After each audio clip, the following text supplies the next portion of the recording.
I was just saying, Grubbug told me that she was going to go crazy on making it difficult for us tonight. So, I'll turn on all the rewards to make it harder then. Excuse me? Let's see, what else do we have here? Chat grants a Bane. We make it harder. It's been a while since we used that. That's not bestie talk, Grubbug. Just Chat saying. cast Minor not Hex, bestie chat talk. cast Vicious Mockery. Don't forget to actually mock us when you cast that. Grubbug woke up today and chose violence. We're gonna have a great time tonight. If you all recall, I don't. the last time we gathered, well, luckily for you, I was going to recap it anyway, so it didn't really matter that you don't recall. Start it with since you don't recall, Josh. Yeah. Okay, since you don't recall, the last time we gathered, you were attempting to break into what turned out to be a heavily fortified compound surrounding the Umbral Sea. The Umbral Sea is where you think the next avatar is being held prisoner, although you haven't figured out which avatar is there yet. But you think there's an avatar there, and certainly the giant fortifications surrounding it support your theory.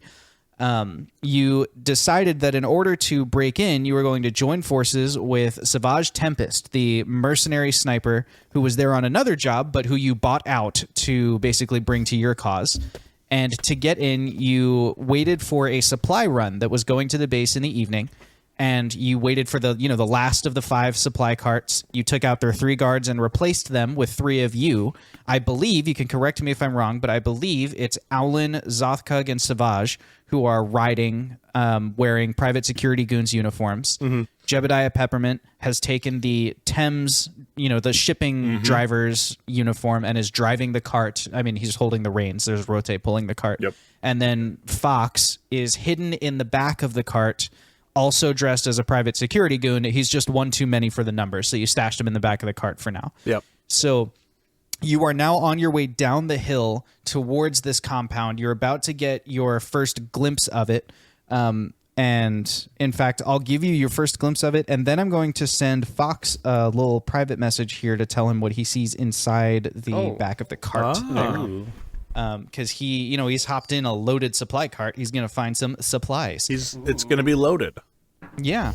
For the rest of you, With on your supplies. way down the hill, you first have to swing a little bit out to the side to get around the cliff top and the pile of rubble that was the floating peak of Zanir. But when you finally get your first view, all you can see is wall. The path is steadily curving down and kind of rotating in like a clockwise direction towards the compound ahead of you. The compound has these huge brutalist concrete walls that are studded with little like spikes that make it very difficult to climb them. So you could technically climb up the spikes, but it's like barbed wire. Like, it's not like a single steel spike coming out of it. It's like a little mace head type thing that are studding the walls. So concrete walls that are difficult to climb, and then at the end of each section of wall, there is a tower, and atop the tower, there are lookouts. There's also, the path you're on leads directly to what looks like a loading bay for a warehouse. So there are several large hinged, like garage door style openings. They're all closed at the moment. There are 4 carts that have been backed up to the others, and then next to that, there's a small door in the side of the wall, and that's what you all can see. So if you all want to begin your conversation as you're approaching the wall, I'm going to send Fox a couple messages here of what's inside. As I said previously, I believe our best course of action is to keep our heads down and speak when spoken to, and Yeah. that's pretty much it. What if there's a do secret agree. code word or password? The less we talk, the better. Maybe grunting and pointing. Yes. It'd be a shame to get hurt before we even get in. That would be a shame. Getting hurt or spotted, spotted out, would be bad. Guys, don't forget, and Savage, actually, this would be a new one for you. There's an aboleth here.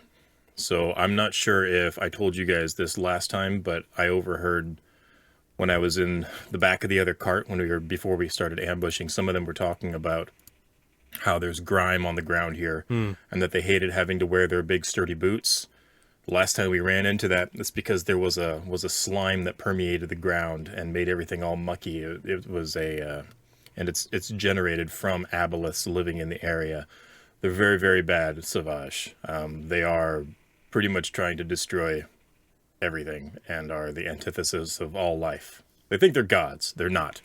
But they think they're gods, and they've been powerful enough to banish the gods. So that's like saying something. Has this crew taken out any of these aboleths before? We have battled with one, possibly more. Alan did a pretty good job of slapping him up. We encountered what I believe to have been 2 aboleths, and we lived to fight another day, and we sabotaged one of their facilities that was very similar to this one, and left it unoperational for what we can assume to be quite a while. We basically destroyed it. But we did not defeat any of them. We did have to retreat further into the facility to make it out alive.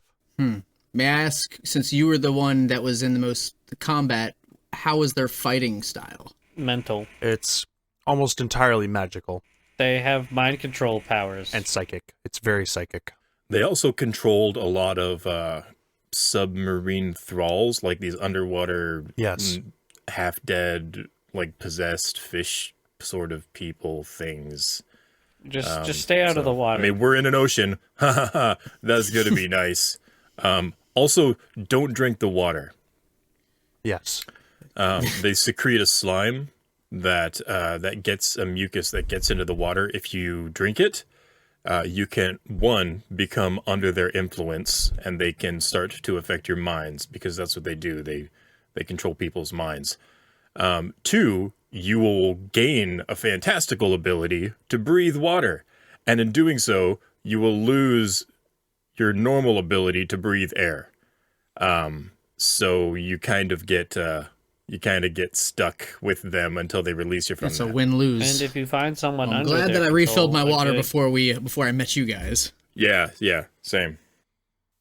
As your cart approaches the loading dock area where the other 4 supply carts that, you took the back of this convoy, so the 4 carts that were ahead of you have already docked there. You are approaching, and 6 private security goons come running out towards your cart. What held you up?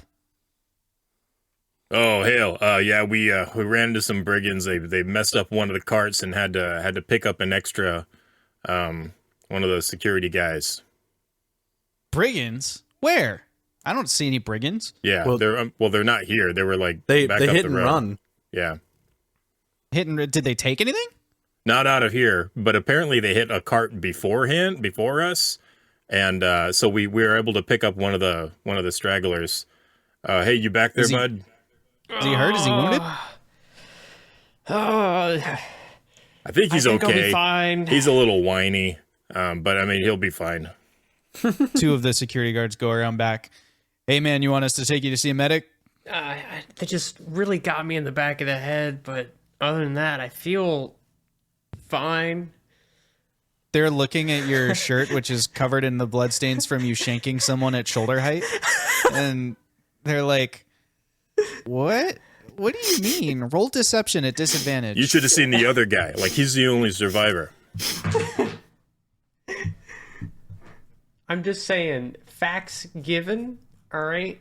And facts better be taken as given, as I did not have my character sheet loaded up, and I'm looking up the modifier. Didn't have your character sheet? That's weird. You'd think after what are we on? Session 60 something? You'd think he'd have his character sheet pulled up at the beginning And of the session. you would think that 27 would be good enough, but we don't know. They're like, so how'd you get this other wound? What's all this blood? Oh man, it was a blur. They hit me on the back of the head, but I think I stabbed one of them really good. And they just kind of left me after that. They didn't take me. What about your cart? Didn't the other cart come here? They were in front of us. I think I fell off the wagon. I don't know where my cart went after that. One of these carts? He points at the 4 that are parked up, like already parked in the loading bay. I don't know. Well, what was your serial number?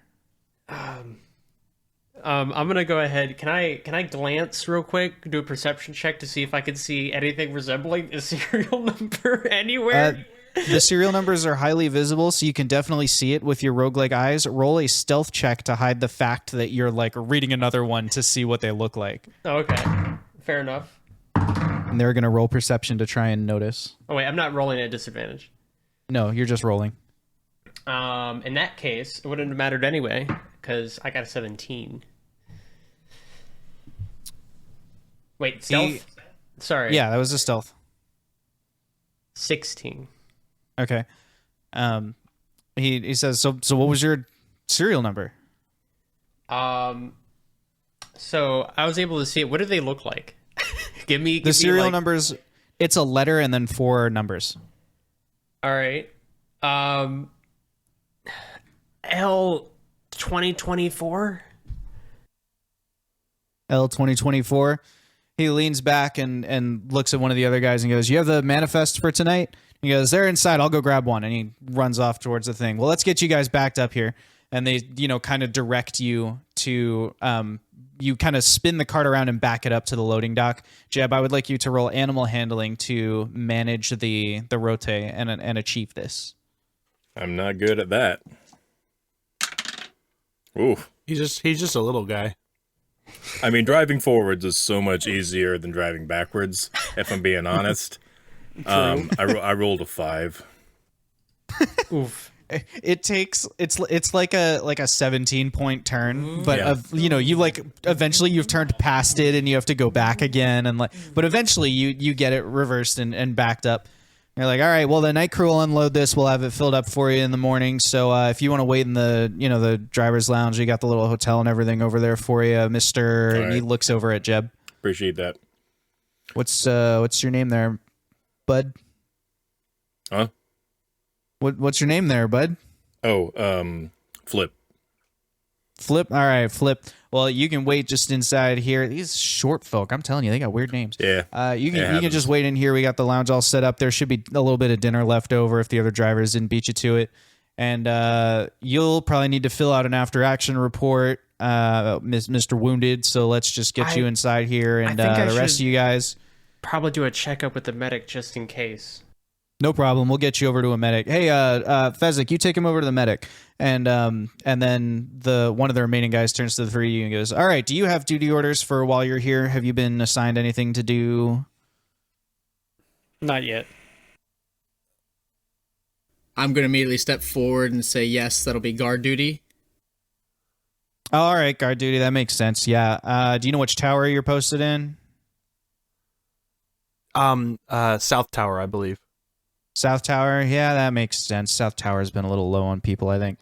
All right, well, you guys just come on through this way, and he walks you over to like a more main door that's actually inset into the wall. The lounge area where Jeb is actually in front of the wall. It's like a little building that's been built just outside. So he walks you over to a more main door. He waves at a private security goon on the inside. They unlock it, and with that, technically, you're all in. And you know what that means?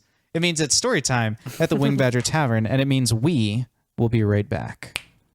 Zanir, Gontos, Kotix, Awara. Long ago, the four ancients created a world in harmony. Then, everything changed when the chat emped magic. Only Kelnor, master of good vibes, could stop them, but when the world needed him most, he vanished. 2 years have passed, and four adventurers have discovered a conspiracy, a company selling magic. And although their roleplay is great, they have a lot of XP to earn before they're ready to save anyone. But I believe they can save the world.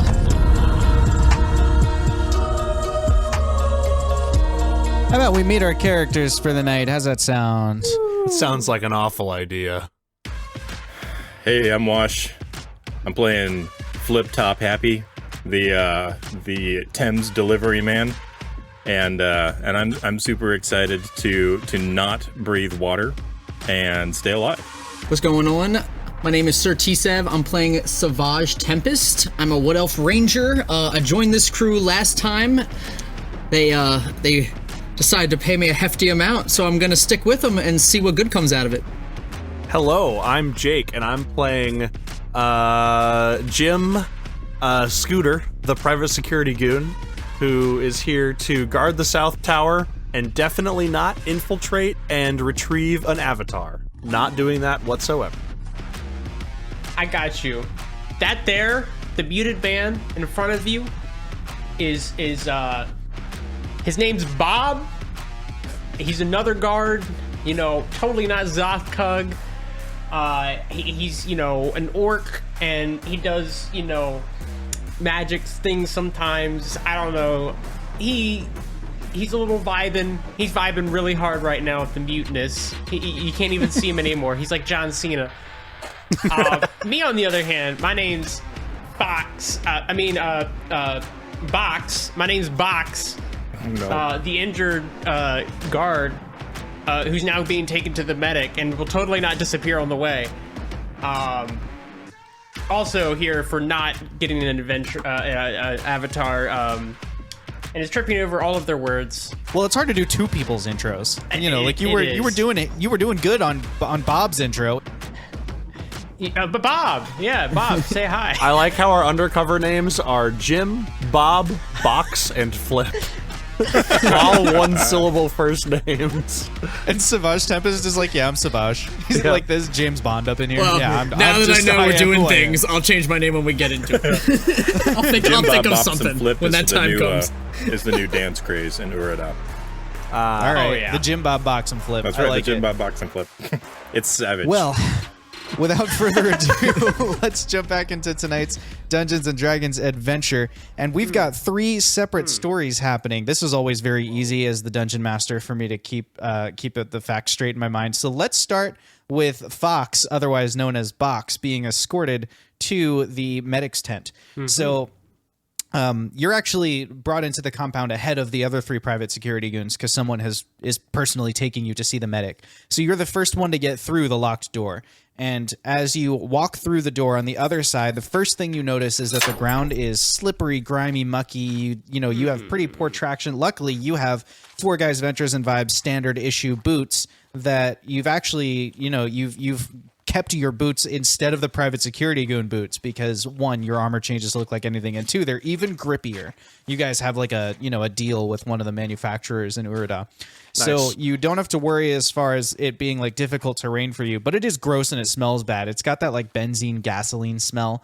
And as you kind of look around, it's dark, so it's not, you don't have a lot of clarity on what you're seeing, especially as a creature without dark vision, but you can see it's immense. This place is like small city sized. It's just all crammed into the fortifications around the Umbral Sea. So as you enter to your left, there's this huge warehouse that you just backed up the cart to. That warehouse is easily 150 shins long and 4, maybe 5 stories tall. Then past that, there are some kind of open spaces where there are campfires that have been lit. And so the fires are kind of dotting your vision.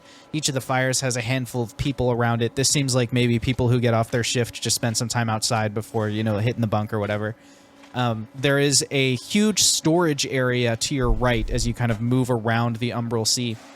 There's this huge storage area of like big containers and shipping boxes and things like that. You're not even sure what's in any of them because they're all closed and padlocked, but this is some kind of storage area, and there's even a number of small devices you haven't seen before. There's some kind of automated cart, but they have these 2 long tines that are kind of sticking out the front of them.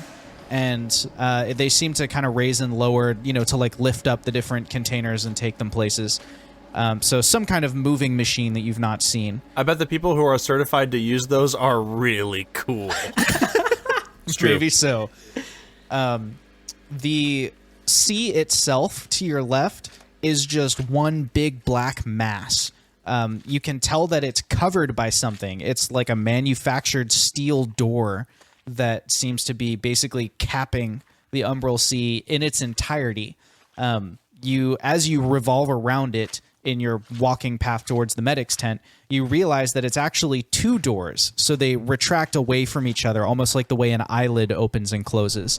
And they seem to be maybe 10 shins apart from each other. So there's a tiny little stripe of water visible to the sea.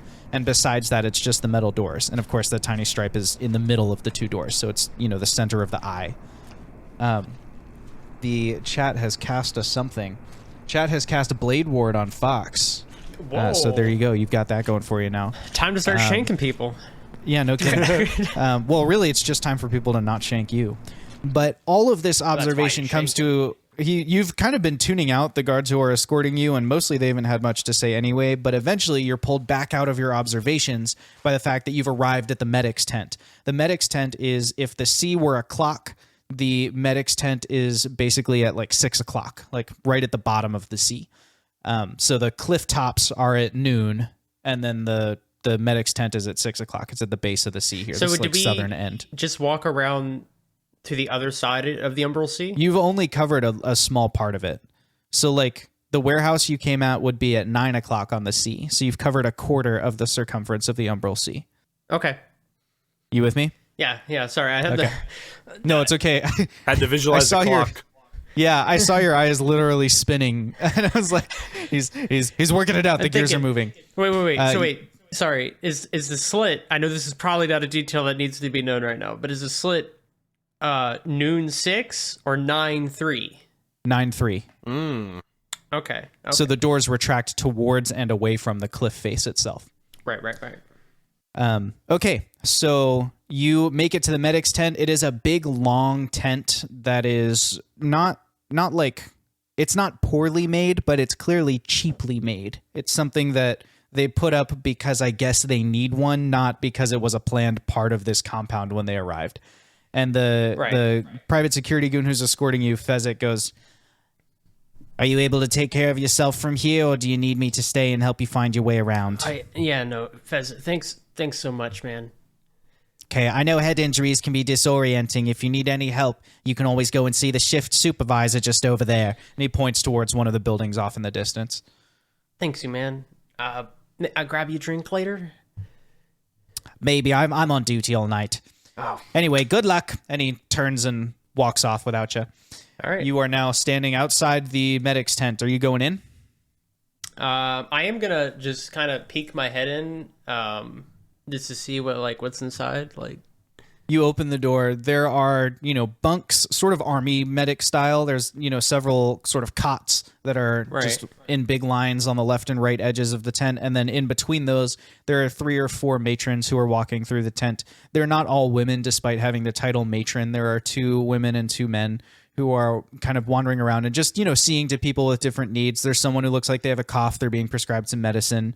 There's a couple people who are laying down with what looks like maybe a mining injury of some kind, like maybe a rock fell on them and maybe crushed a leg. Each of them is being given a potion to drink that's supposed to start, regrowing the bones and things like that. And lastly, there's a person, a small gnome, who is unconscious on one of the beds, and there's just someone who's kind of monitoring them. They've got a cold washcloth over their face, and they're just kind of making sure gnome? They don't. No. Okay. All right. Does any of them so 2 criteria I'm looking for right off the bat: unconscious and heavily wounded, like bloody. I mean, the 2 people who had their legs crushed are, I suppose, technically heavily wounded, but they're not bloodied. And there's the 1 unconscious gnome. Those are the things that you've seen. Never mind then. Yeah, I'm gonna go inside and be like, hey, maybe this isn't the right place to ask, but we just had to deal with an incident, outside the gates, and I could really use some a laundry. Is there a place where I can get a new uniform? So I show the blood. Absolutely, mate. You can just use the barracks for the laundry services, but don't forget to fill out an after-action report. You've got some blood on you. Do you need to be seen?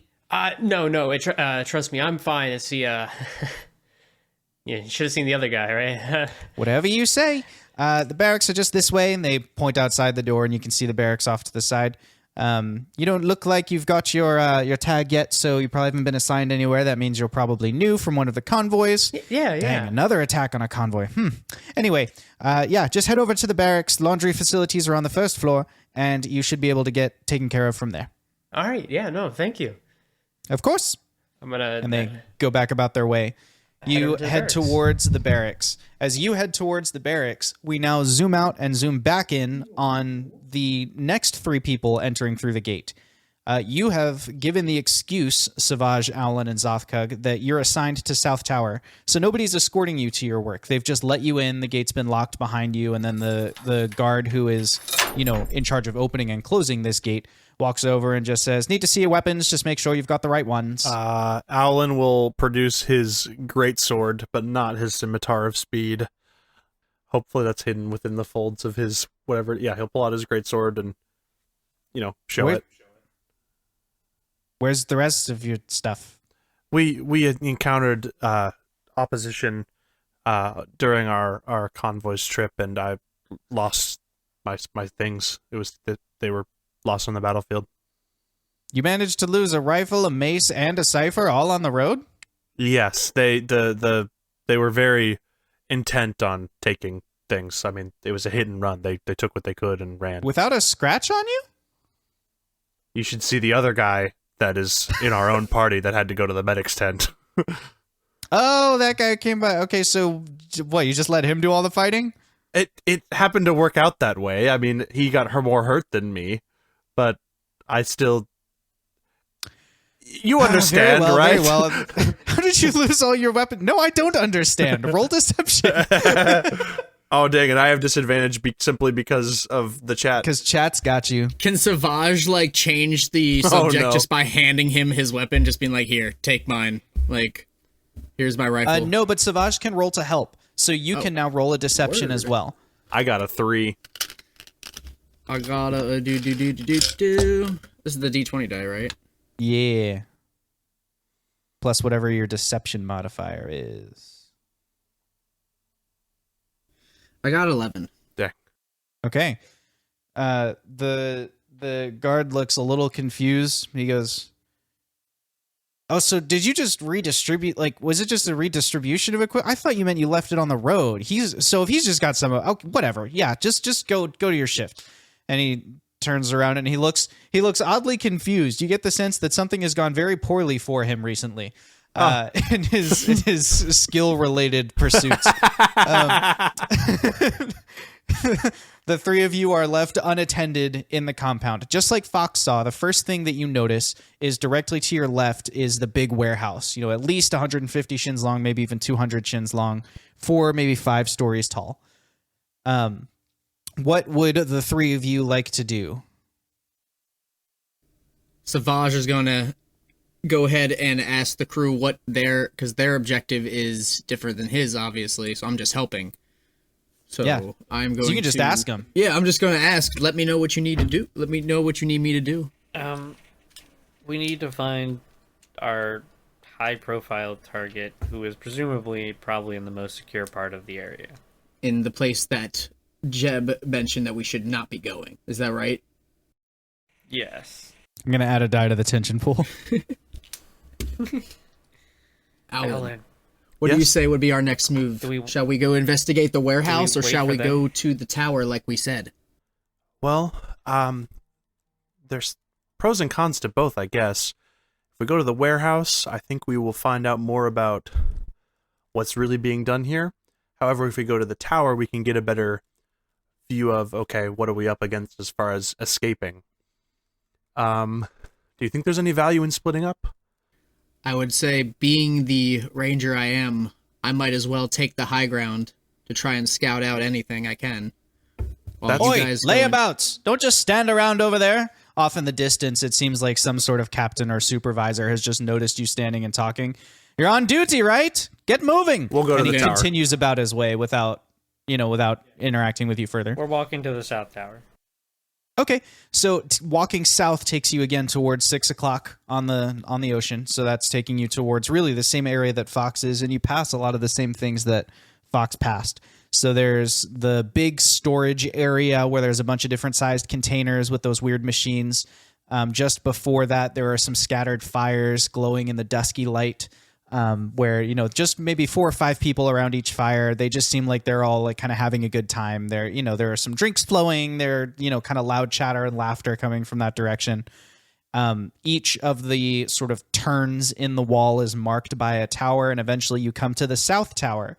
Unbeknownst to you, just a little bit north of you, Fox is leaving the medic's tent and moving to the barracks, which is between you.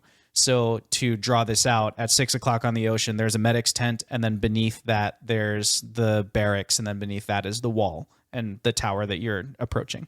So you're headed towards that tower. At the base of the tower, there's a large wooden door. We're going to look back to see if we're still being followed by the supervisor or if he's still in view. No, supervisor's gone about his business. Okay. I'm going to basically put my ear onto the door to see if I can hear anything before we move forward. You hear two guards talking on the other side of the door.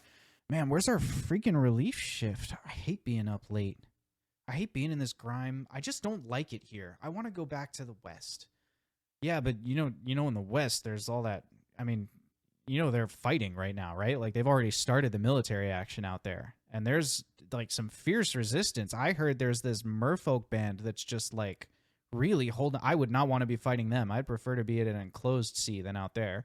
The other guy's like, yeah, but this place is like dark and scary, and like they hang people who don't meet their quota. Like it's just real weird here. I don't like it.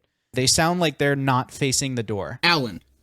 Mm-hmm. Is there, back to our plan of splitting up since we are now in the free, is there any way that one of us can still go to the tower and the two here that I've overheard, maybe you can quote unquote fill in for them?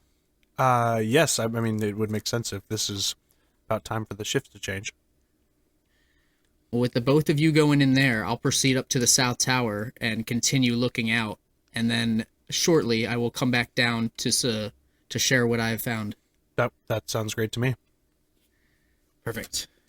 And then Savannah's just gonna Alan will kind of make sure Xoth is close, kind of like, all right, and then step around the corner and walk up like, all right, relief shift time. Like it's like, yeah, they're through the door, so okay, yeah. You just push open the door and walk into what turns out to be a pretty homey room at the base of this tower. There's a staircase that Savage just begins walking up, nondescriptly. Chad has cast Bless on Zothkug, and the two of you on this ground floor, you walk in, and there's, some comfortable, if well-worn chairs. There's a fire going in the hearth. The ground is still kind of mucky because once it's on your boots, it gets everywhere. So the ground is still kind of dirty and whatever, but it's, it's a wooden floor. It's not a dirt floor. Like I said, there's that nice kind of fireplace going in the hearth, and then the staircase is winding. The whole tower is hollow, so like the staircase winds up ahead of you with a railing, and so you can look up and see the whole way to the top of the tower, where there is another wooden floor that presumably includes some doors leading to the outside. Savage is headed up that way, but the two of you walk in, and the two guys who are sitting there right now turn around. It's two humans who have been sitting there. They've got cards in their hands and two empty bottles between them, and they go, finally, man, we have been just, where have you been? I apologize, we were delayed. We just arrived in the new shipment, and we encountered some resistance on the road. We got here as fast as we could. They assigned another one of the shipment guards to take over for us? This is ridiculous. They should just pull from the pool of people who are already here. I don't know who put these people in charge, but anyway, I'm going to Grub Bugs, Grubs, and Mugs. Management. Yeah, management. They all kind of walk out of the tower and leave you there.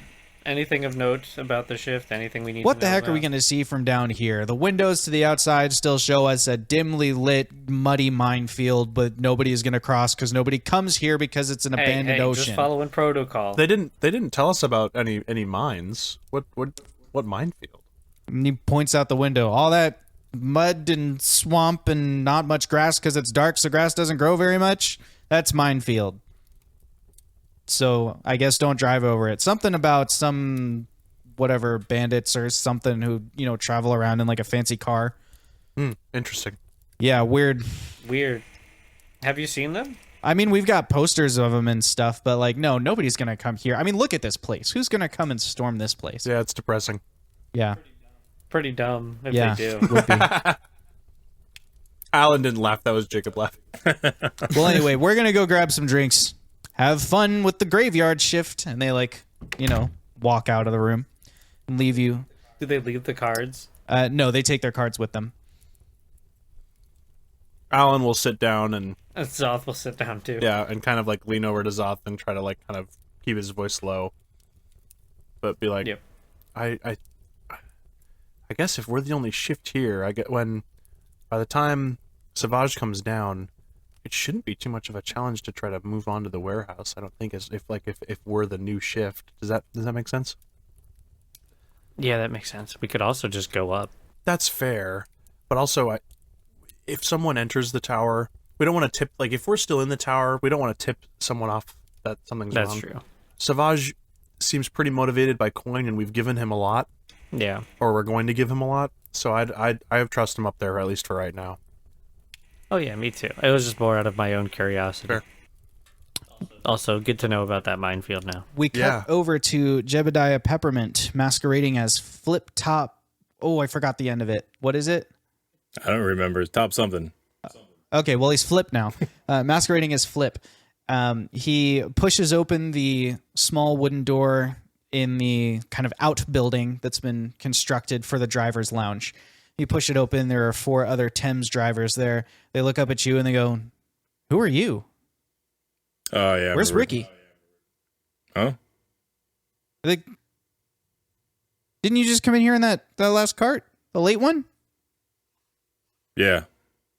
Where's Ricky? Where's the driver? What you guys got to eat here? They all look at you, and there's just kind of silence in the room, and one of them goes, "This is weird. Yeah, I don't know." Where's..." Like Jeb grabs a plate and like starts walking to wherever the food is. There's like a buffet line along one of the walls. You're not Ricky. What? No, I'm What Flip. happened to Ricky? I mean, it was like a last. I don't know. Like they said, I don't know a Ricky, but like they said something, and they were like, "We need you on this one," and so they just like threw me up on the cart and was like, "Hey, go!" And I was like, "It was already behind." I was like, "All right, well, okay." So honestly, like I haven't been working here very long, and kind of just flying by the seat. You know, fake it till you make it. Hey, there we go. Oh, they got potatoes. One of them looks at you and goes, "They don't send the new people here. This is like a really important I know. account." That's stupid. Like, why would they send me here first day? I mean, that's what I'm saying. Roll deception. And I start to get like really huffy and mad, like I'm trying to be angry with them. Bruh. I love Jeb's gonna low-key start an uprising without trying. That's a big fat 10 there, Kimosabi. No, you're not understanding me. I'm saying that Ricky was an experienced driver who's had this route since they started it like 8 months ago. And Ricky's never taken a sick day in his life. I mean, he didn't. I don't know Ricky. All right. All I know is they get on there and go, or the cart's gonna be late. And I got up and went. I don't know. I mean, I don't know. Chad has cast Minor Hex on Jeb, Yes. and then Chad has given Jeb advantage. Oh no. Minor Hex means that when you take damage, you take an extra 1d6 for the next 3 rounds of combat. So like the next 3 times you get hit. I will put a d6 to the side as a reminder. And you also have advantage on your next roll. Nice. I'm going to have them roll another one because you're still keeping a coherent narrative. It's just bad. I don't know what to tell you guys. Like, they just told me to go. And so I And went. you've got like your manifest or your orders. Like, let me see some proof that you were assigned. Because like otherwise, this is really suspicious, and we're gonna have to report this. Oh, okay. I think I left it in the cart. Let me go and get it. I'll be right back. Sure. What? I mean, I like pat myself down. It's like it's not on me. No, we believe you don't have them on you. Oh, okay. All right. Well, I'll be right back.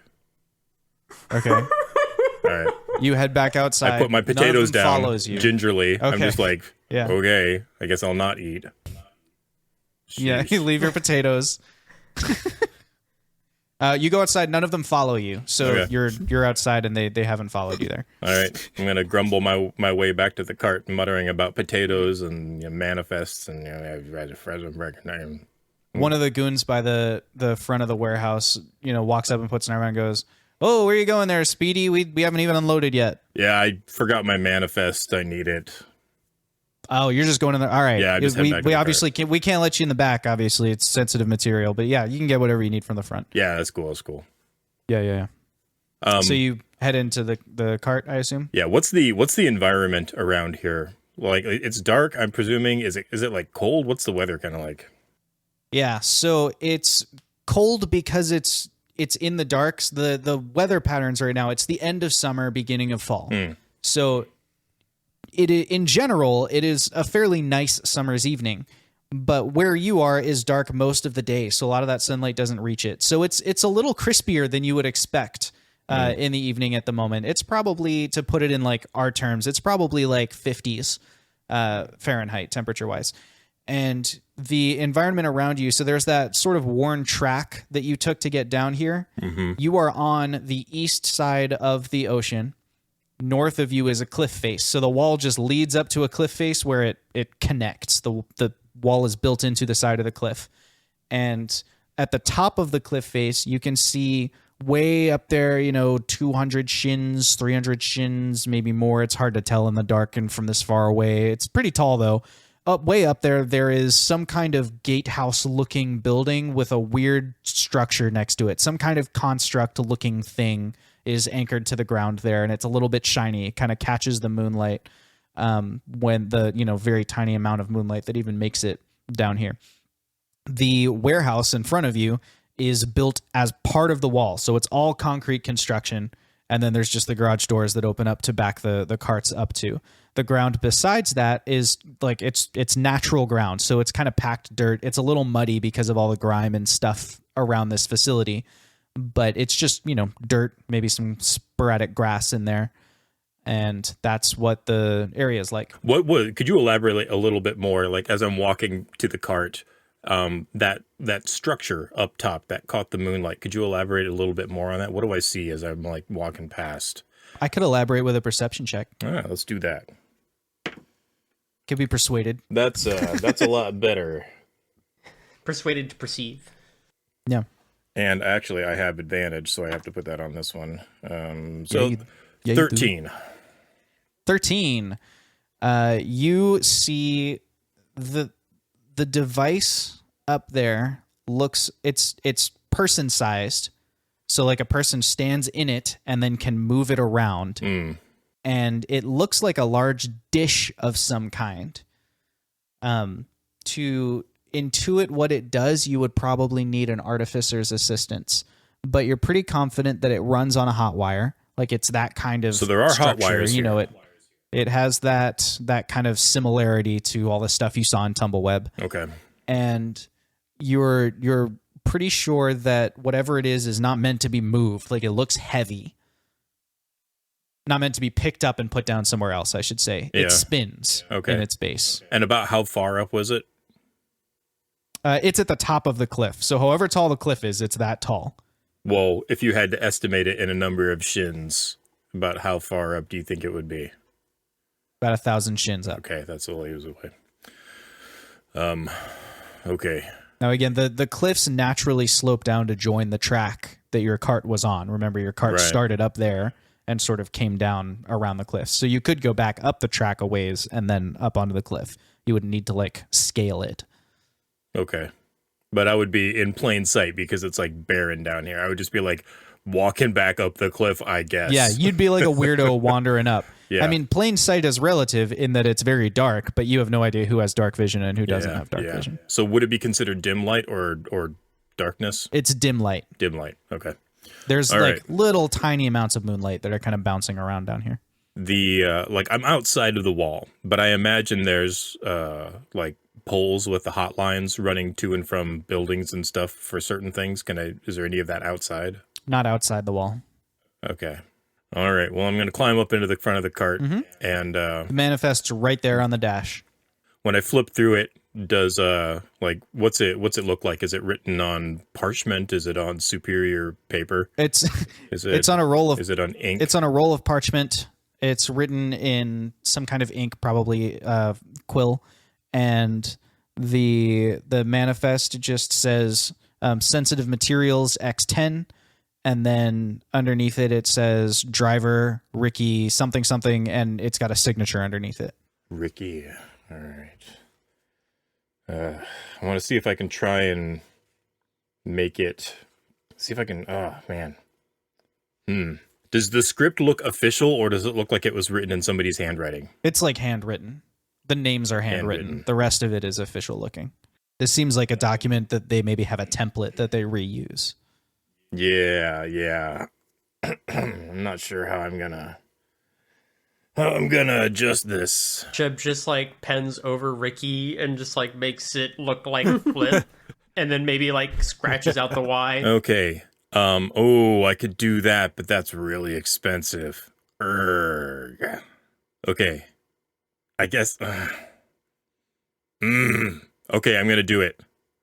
Okay, actually, before I do that, how concealed am I? Is this like the is this like our cipher truck where it's like it's a covered space in the front of the truck. So you're sitting in like a covered area. If I were to cast a spell, would I be concealed? Yeah, you would be concealed. Okay. I am going to cast Fabricate. And Fabricate lets me take materials and turn them into something else. Okay. I am going to turn the ink that is in the name Ricky into a liquid drop of ink. And I'm just going to like use it to extract the ink from the paper and just like bloop, like push, like use it to just remove it from the parchment. And then I'm going to write my own name and Flip. Roll it back up, put the little tie thing around it, and head on back to get my potatoes. You walk in the door. The other 4 drivers are there. They look at you, and one of them goes, well, if it isn't our new driver, back with his manifest. And I just like toss it on the table and go back and grab my plate of potatoes and start like piling some beans on next to it. I'm like, there it is. He unrolls it. He goes, This can't. I know it's dumb, but it is what it is. Wow, partner, I'm sorry, man. I didn't mean to make your life harder. This does suck for you, and it sucks on behalf of our company, and it's stupid. But like you can see, it was a little suspicious. Like, you know. No, it makes perfect sense. I'm just saying, like, I appreciate the hard work and effort, but it's like, don't kill the shoot the messenger. I'm like, this is dumb for me, but hey, I made it. It was a little late. I'm going to try and do better next time. No kidding, dude. Yeah. Well, okay, here's your manifest back, Flip. Thank you. He hands you back the Appreciate paper. it. That's yeah, dude, this is a sucky posting, that's for sure. I mean, I'm sure the money is good. I'm sure it's a great account for Thames. I'm sure Jess Basin's benefiting from it, but like down here on the front lines of our shipping company, it's pretty stupid. They hang people here if they don't meet their quotas. There are like just 2. Wait, what? They just like random. Last time I was down here, there were just 2 scientists hung from the wall. And when I asked someone what it was about, they were like, "Oh yeah, they just didn't meet their quota of production. They just like do that." I'm so glad I don't work for these guys. Whoa, that's spooky. Yeah, dude. I was just like, hey, I know how to drive a cart. Pretty good with the rotate. Still working on backing up.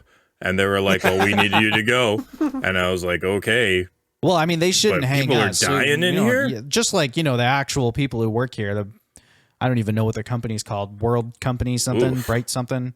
Anyway, that they're just like, yeah, it's weird here, dude. And I saw one supervisor or whatever, like just screaming at someone up on the wall. I couldn't tell what he was saying because I was way down here. But like, Sure. weird place, dude. I'm glad I'm sitting out here and not sitting in there.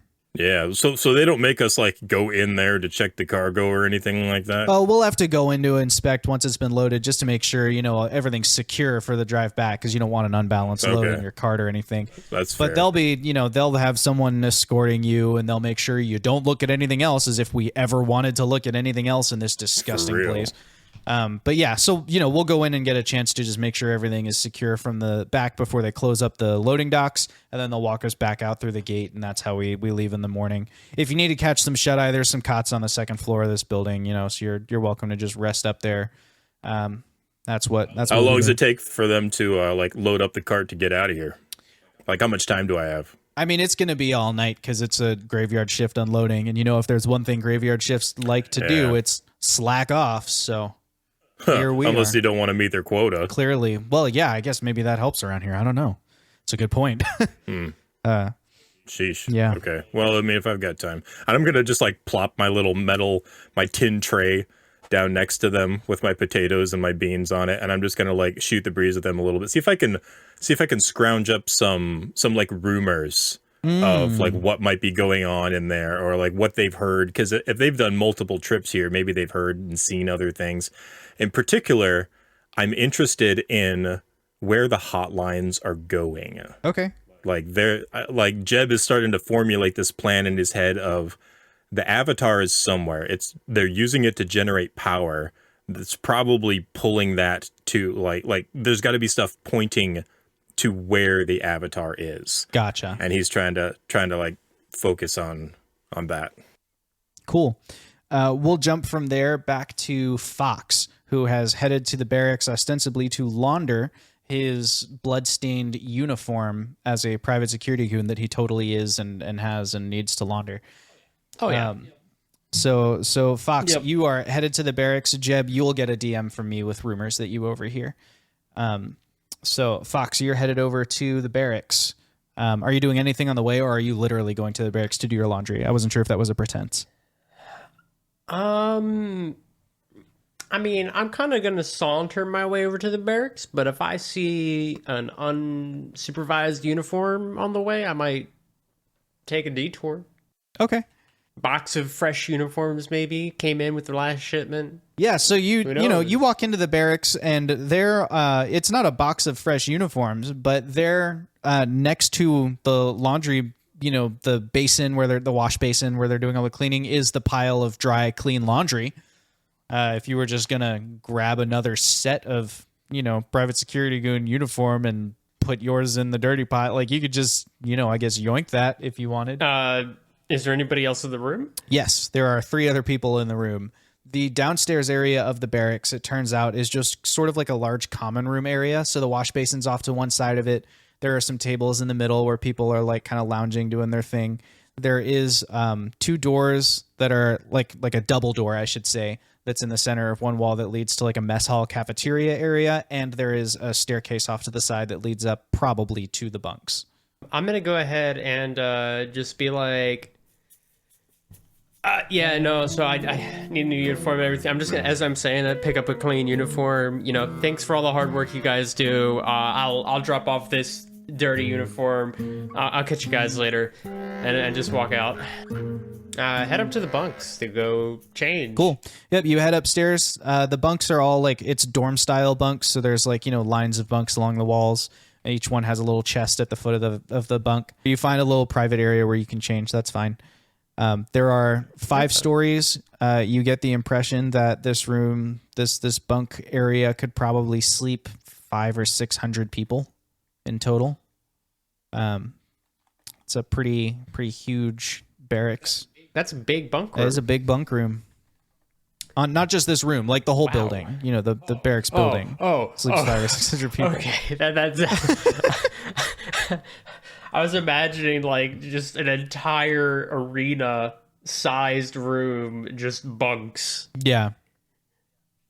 Okay. I'll go find what appears to be an empty bunk / room, whatever they have this organized. Change my uniform real quick. And I'm just going to put the dirty clothes in if nobody's in that room, I'm just going to put them under somebody's mattress. Okay. As you're putting them under somebody's mattress, you hear a voice from behind you go, "You trying to steal something from my bunk? The heck you doing under there, fresh meat?" All right, man. Gotta hear me out. I pull out my soiled uniform. Listen, I've messed up so many uniforms, all right? So you thought you'd put them under my bunk, dweeb? I'm just saying, if they catch me soiling another uniform, I don't want to get hanged. You're about to catch these hands, boy. It is this huge burly orc walking towards you. Like, you leave my bunk alone. Hey, I'll leave your bunk alone. Just you find your own bunk. Help a brother out. Where can I? We're not brothers. We're not even friends. Okay, you made that clear? You know what else I'm going to make clear? That I'm no longer in this room, and I'm just I gonna... agree. This floor is reserved. I'm going to go up to the next floor where there isn't a mean orc. Yeah, you are. And you walk out of the... That is the most enunciated bully ever. We are not brothers. We are not anything. Like just like are saying every nothing. word very precisely and Got some clearly. drill sergeant in him. Yeah, maybe a little Yeah. bit of drill sergeant in there. You walk up to the next floor. There are a handful of people up here. None of them look particularly intimidating. Okay. I'm just... Are any of them looking my way? No. All right, I'm gonna head back to sounds of the stairs and just drop the uniform on the stairs. I don't give, as long as nobody else is on the stairs, I'm just gonna drop them on the stairs and keep going. Okay. So you head back down the stairs. You drop your uniforms on the stairs just as Burly Orc Bully comes back out of his room and he goes, "What you doing?" Ah, man, Butterfingers.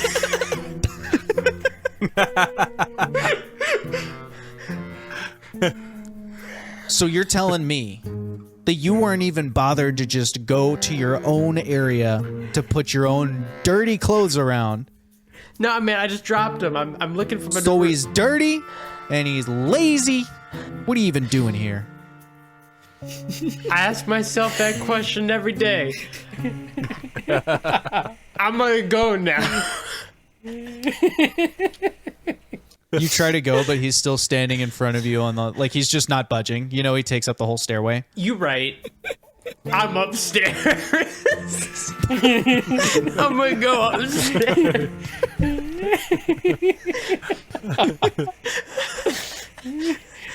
Okay. Amazing. You go upstairs. He's still watching you. Like, you turn around. He's like 2 floors below you. He's still looking up the stairs at you, giving you the eye. I'm going all the way up until right. he's not looking at me.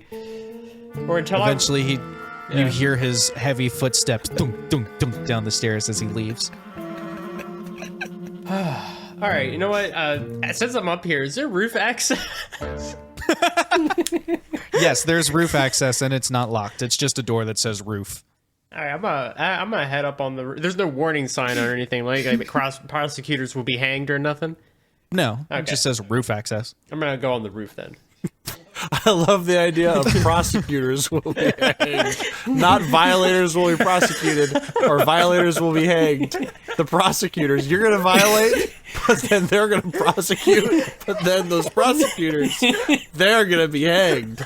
Sorry. They only get to Anyway. prosecute once. You better make it count. They're just running through their lawyers. No, there is no prosecution. Guys are killing me. Okay. So from the roof, you see a number of things.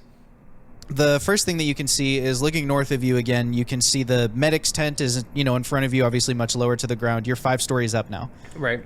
Beyond that is, again, the umbral sea covered by its various metal coverings. And to the left, everything you passed on your way here is still there. The lit fires, the storage area, the warehouse. But you can now see a little bit beyond the warehouse, which you normally wouldn't from this distance because it's the whole way across half an ocean from here.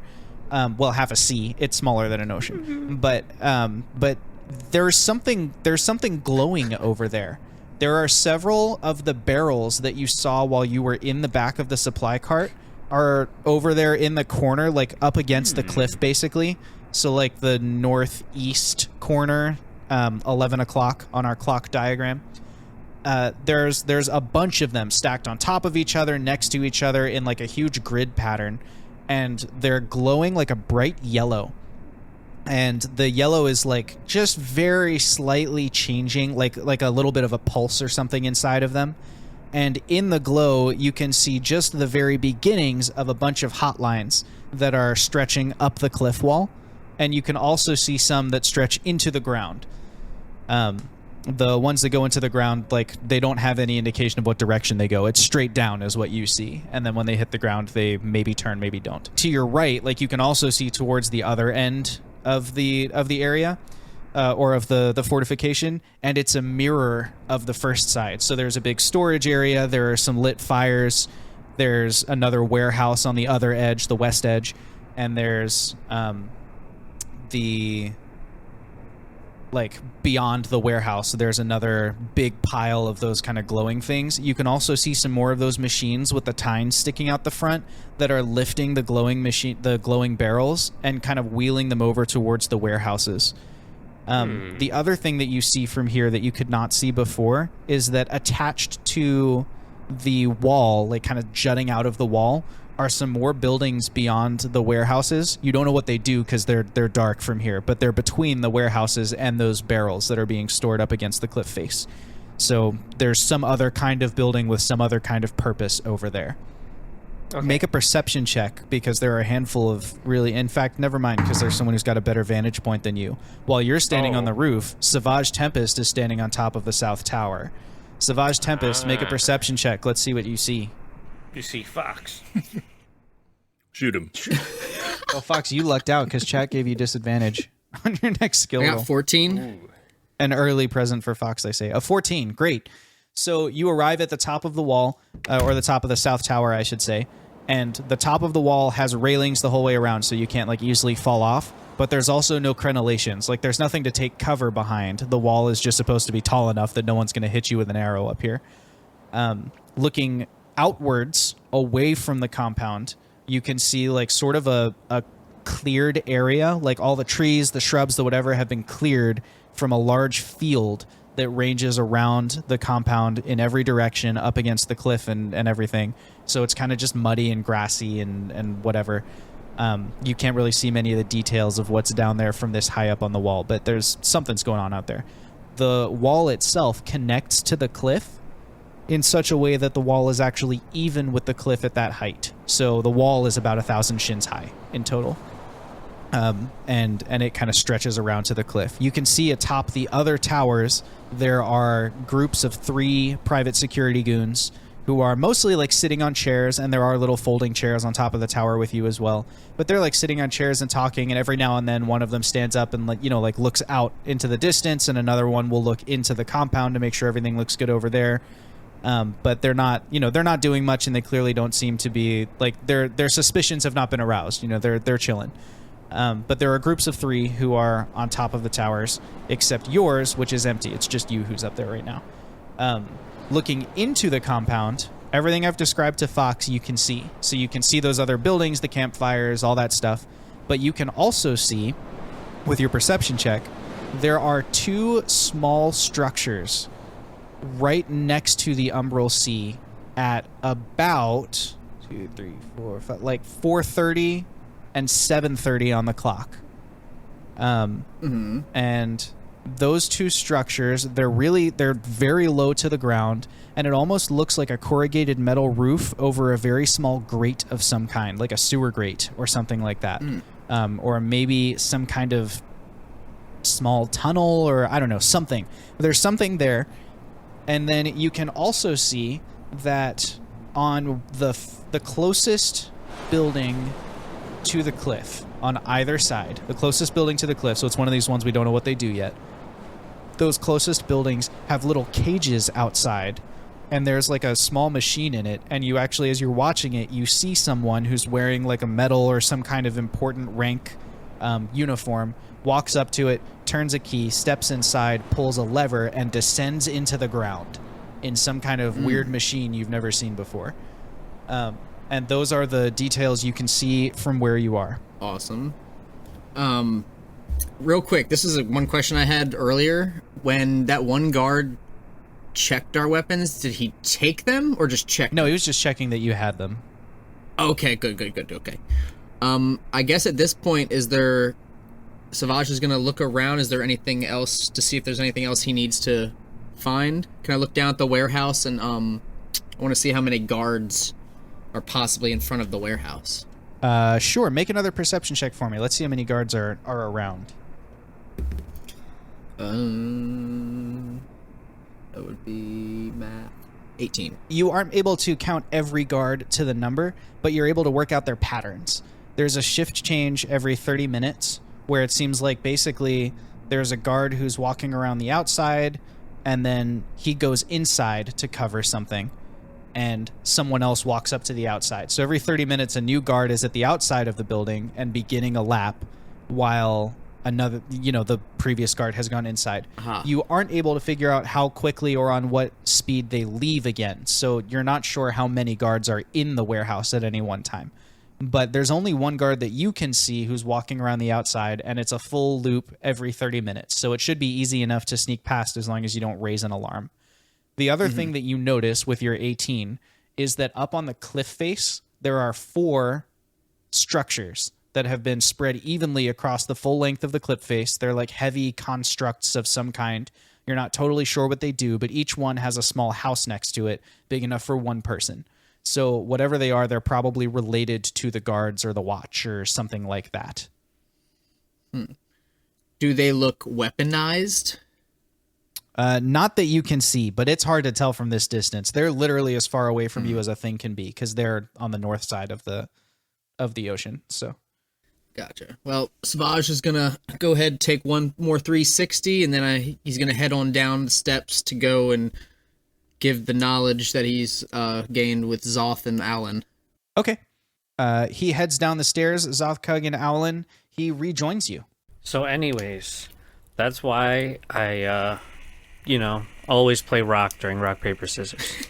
That's very interesting. I often had a propensity towards scissors, as I noticed a lot of people around me would often use paper because it's the easiest and most convenient thing for their hand to shift into that is not rock already. And then I'm gonna open the door and be makes like, sense. "Come on, guys! It's all about scissors."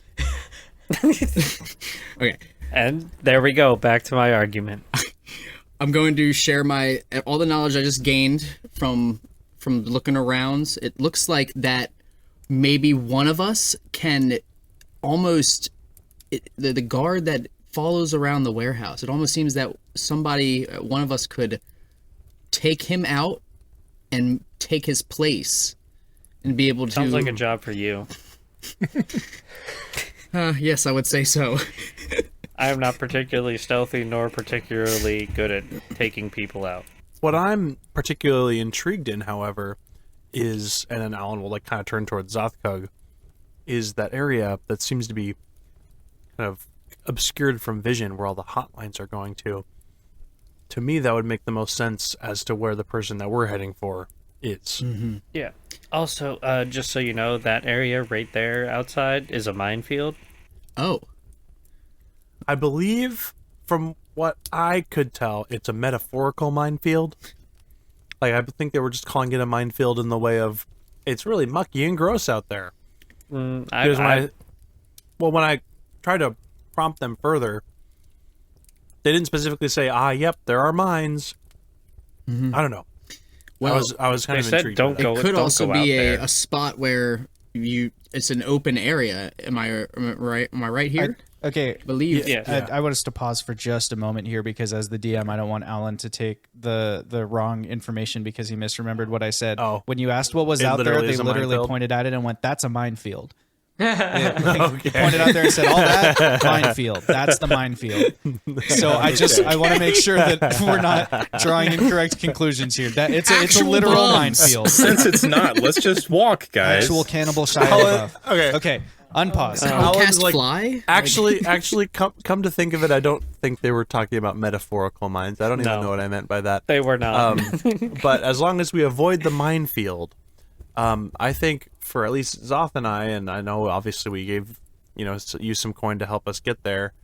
I think that area that's covered up with the hotlines over there is a great place to go. However, also that elevation change machine that you spotted over there, that's what we've come to call them, or heard them called at least. I get the feeling there's a chance that the person we're looking for may be over by where those hotlines are, but is underneath, like in the sea or underneath the ground at least. Mm-hmm. And perhaps that elevation change machine is another way to get there. Or, more sinisterly, that is just direct access to the aboleths, in which case we definitely don't want to do that. Or we do when we want to take them out.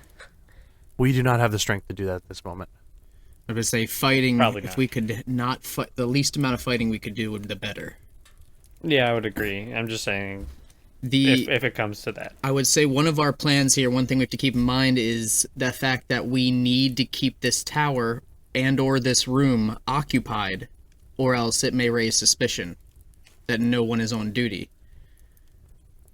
So How often are the guard shifts? Because it said we got the graveyard shift, so I presume we're here pretty much all night. Yes. So maybe we can use this as a base of operations or a meetup spot. That way, because we do need to find Jeb and Fox as well.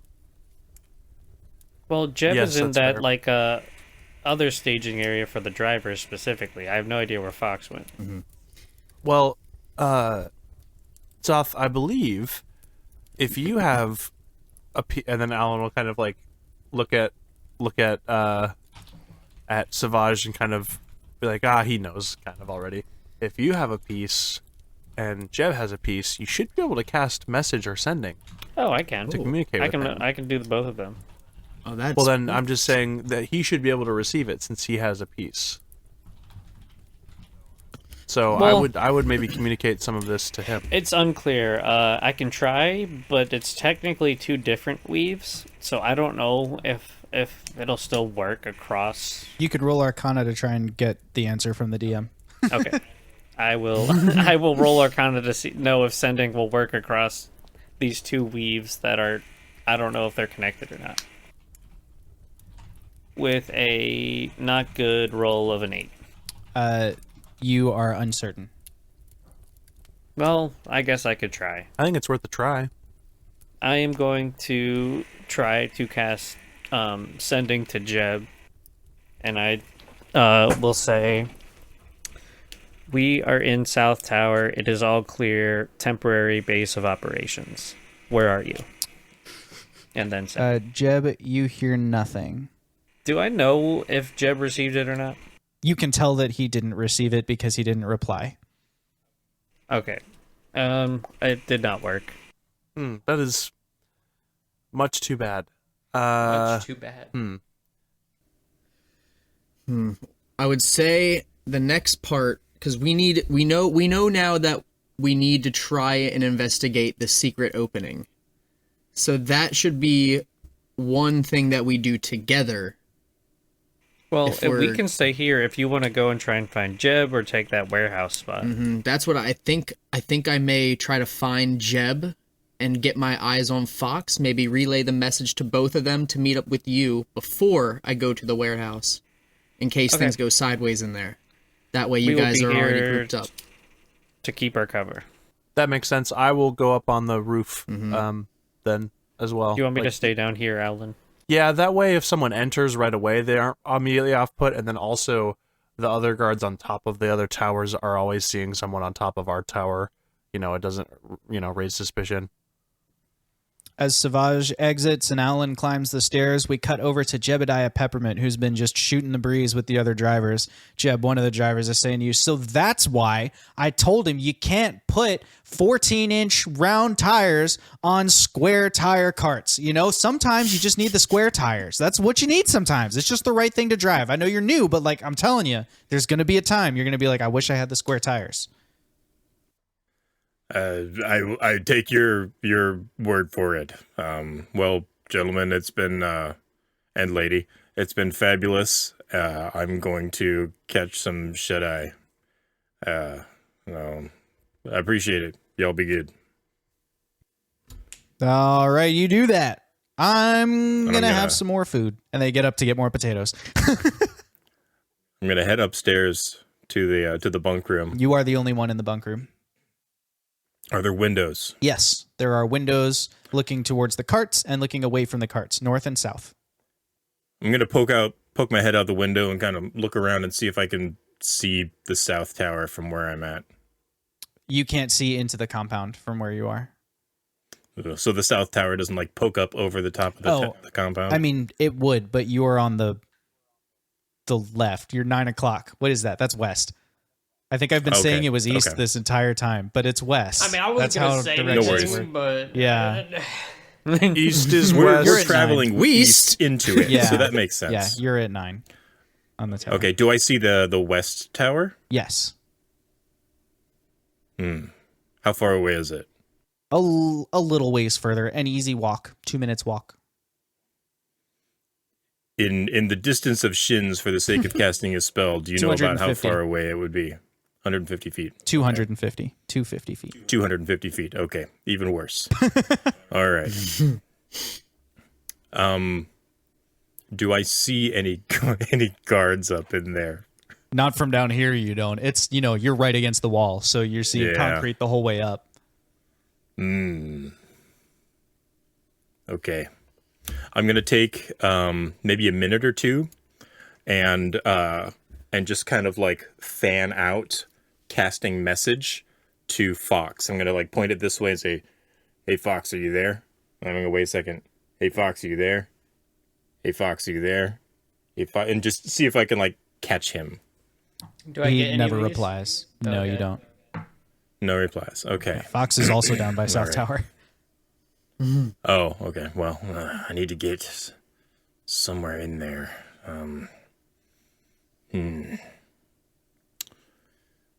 All right. Peeking my head back out the window, the top of the wall, does it look like it's where people like walking across it? You can see railings protruding out a little bit from the wall, so you're confident that it's walkable. You can't see how thick it is from here, but Okay. But all right.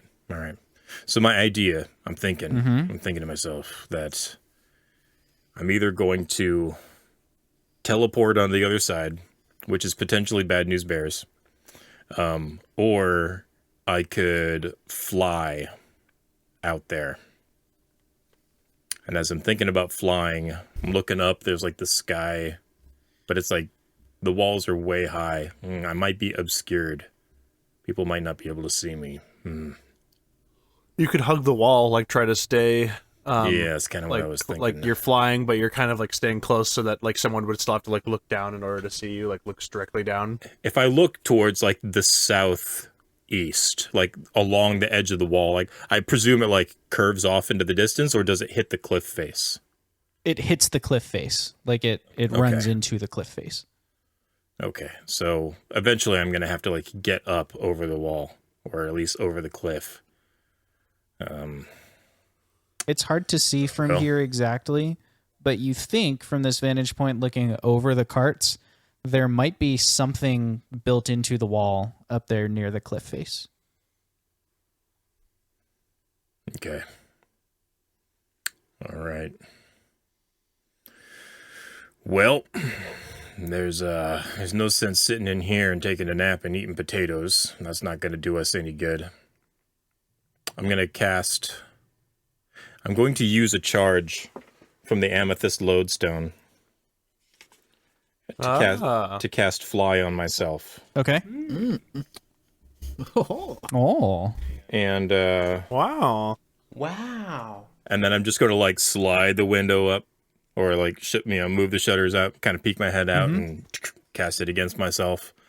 And when it looks all clear, I'm going to zip out and try to hug the wall to get towards where it connects to the To the cliffs? to the cliff face. Yeah. Okay. So you only I'm going have to try to stay as like hidden in as dark an area as I can. you only have one set of guards to get by. They are the guards out in front of the warehouse where the carts have been parked. The same ones Okay. who like came out to meet you when you arrived. So roll me a stealth check to get by them without them noticing, and you're just rolling against their passive perceptions. All right. Come on, Bessie. So, I've been kind of a plan all along, guys, has been to see how far we can get before the spoon hits the fan. Roll a natural one. Oh no. And that's a confirmed. I rolled a 3. All right, I'm clearing the tension no. pool. It's time. Oh dear. Also, why are you throwing spoons at fans? It is time. Trying not to, but you know, when the spoon hits the fan, All right, so it goes you- ka-tunka chunka tunka tunka tunka Especially chunk. if you That's spell the it with saying. 4 letters. So you fly around the corner and immediately, like, so you basically are going over the roof of your building, and then you're kind of staying, hopefully, above eye level height so no one looks up and sees you. Instead, you fly over and find yourself looking down into the eyes of a reclining private security guard who's like laying down and is looking up at the stars. He looks, so the two of you are just looking right at each other. And he goes, what?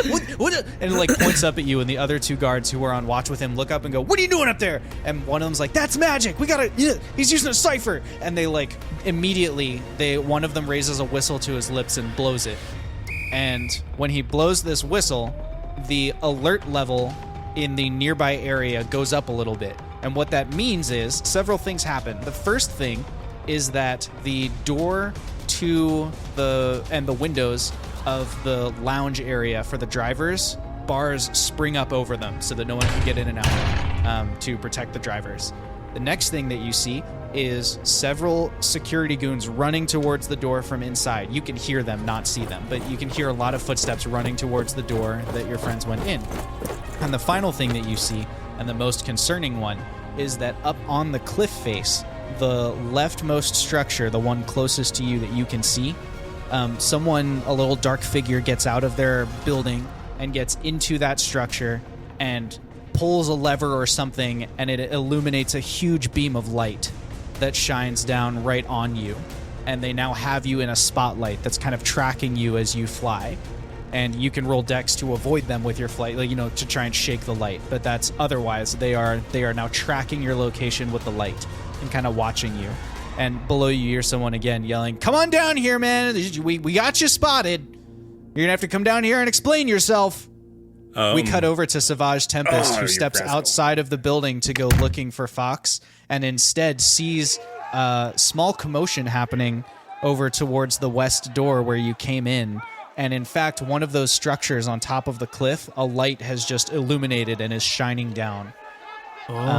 We cut briefly from Savage to Fox, who is standing on the roof of the barracks and then sees off to the west a light illuminated on top of the cliff and a bunch of footsteps shining down. As Fox is looking over in that direction, he can see on the ground, not far away from the barracks, is Savage Tempest looking in the same direction.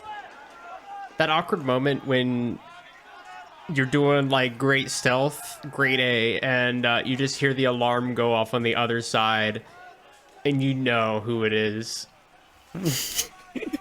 And you know to take advantage of the distraction. Isn't Alan on top of the tower? Oh, yeah, Alan, too? from your perch on top of the tower, you also see this. Ahead.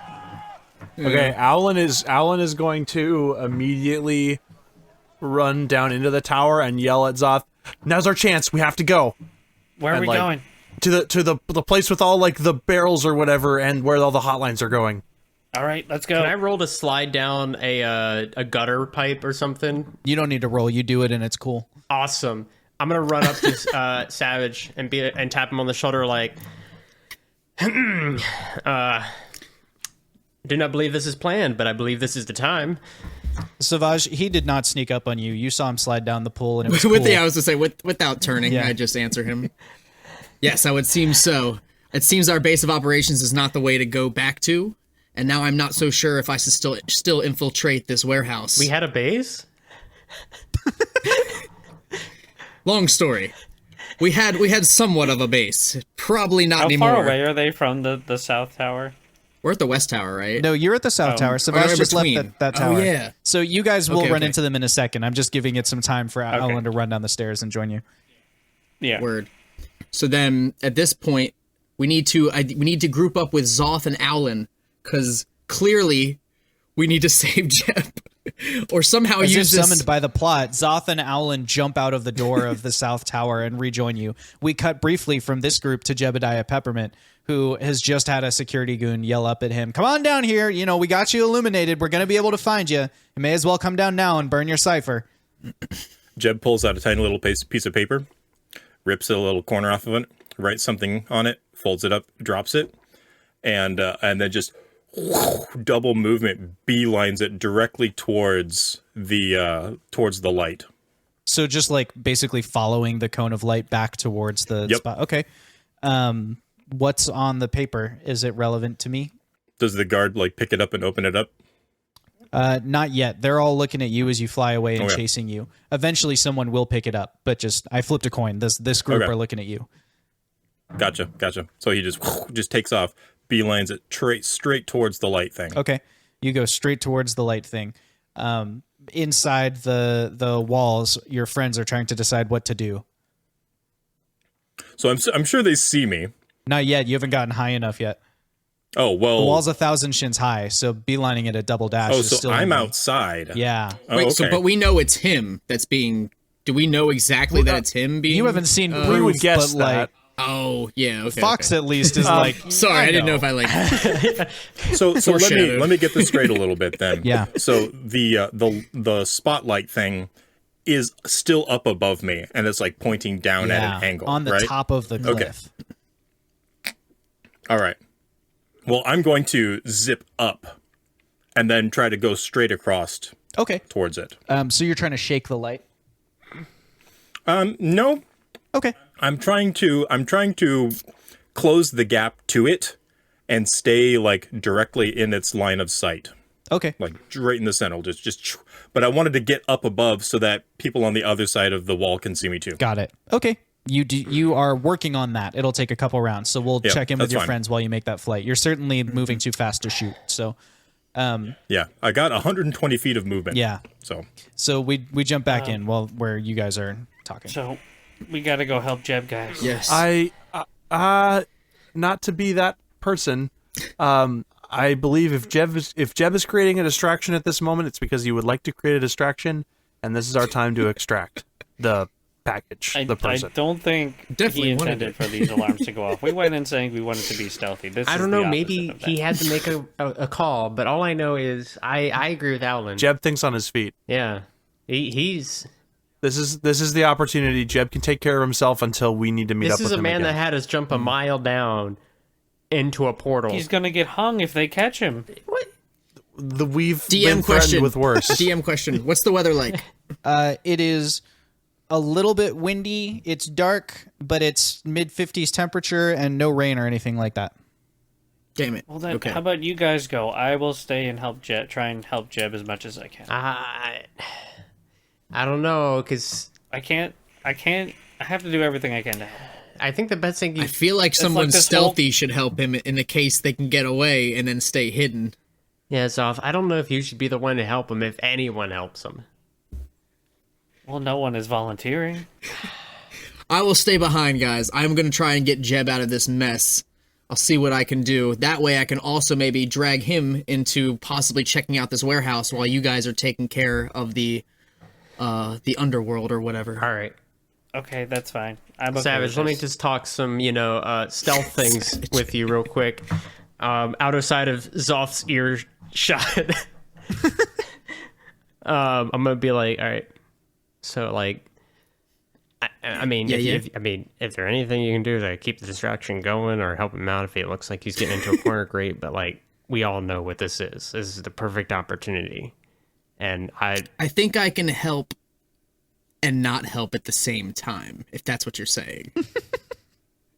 I'm going to look him dead in the eye and be like, nod my head slowly, yes. It's like, I think so. I'll see what I can do. Either way, he will be safe. All right. And with that, I go back to the others. All right. Where are we going? Let's head towards those crates where it seemed like the lines were headed to. Did you happen to see that, Fox? You know what I'm talking Glow? about? Yeah. Yes, let's head there. Glowy crates. Let's go. Just don't step in that area. That's There a are two minefield. sets of glowy crates, one on the west side of the ocean and one on the east side of the ocean. Remember, everyone's running to the west right now because that's where Jeb is. So are you going with the crowd or against the crowd? Ooh. I'm adding a die to the tension pool as you deliberate. I'll go east. You guys go west. Okay, deal. We will do that. All right. You all split up, and by this time, Savage and whoever's going to the west, you see a little teeny form just boop, pop up over the top of the wall. And then are you attacking going towards the spotlight or into the compound, Jeb? I am going into the spotlight. Once I get 100 feet from it, please let me know. He's like a bug. Yeah. So this little blur just pops up about 300 feet from the spotlight and begins shooting towards it. Lit up by the spotlight, mind you. Yeah, lit up by the spotlight, illuminated by it. He's zooming like a little blurry missile. Yep, that is what I would have expected. Savage, are you doing anything? He's only got one round before he's in range, so I'm just checking if you're doing anything. I don't really have much I can do. I'm just gonna kind of obviously just confirm that it is him, and then I'm gonna try to guess his track or his trajectory. He looks like he's going like where straight he's for the heading. spotlight. Okay, so I know what his target is, but I guess I don't know if he's going to take out the spotlight or hide behind it. So I guess I'm just gonna Savage is gonna kind of wait this out and see and trust the man's judgment. Okay. Jeb, you are within range. All right, so you see Jeb. He's like arms to the side, almost like Naruto flying. His little jacket is just like cuffs are just like fluttering Private in or the his wind. Thames jacket. Yeah, exactly.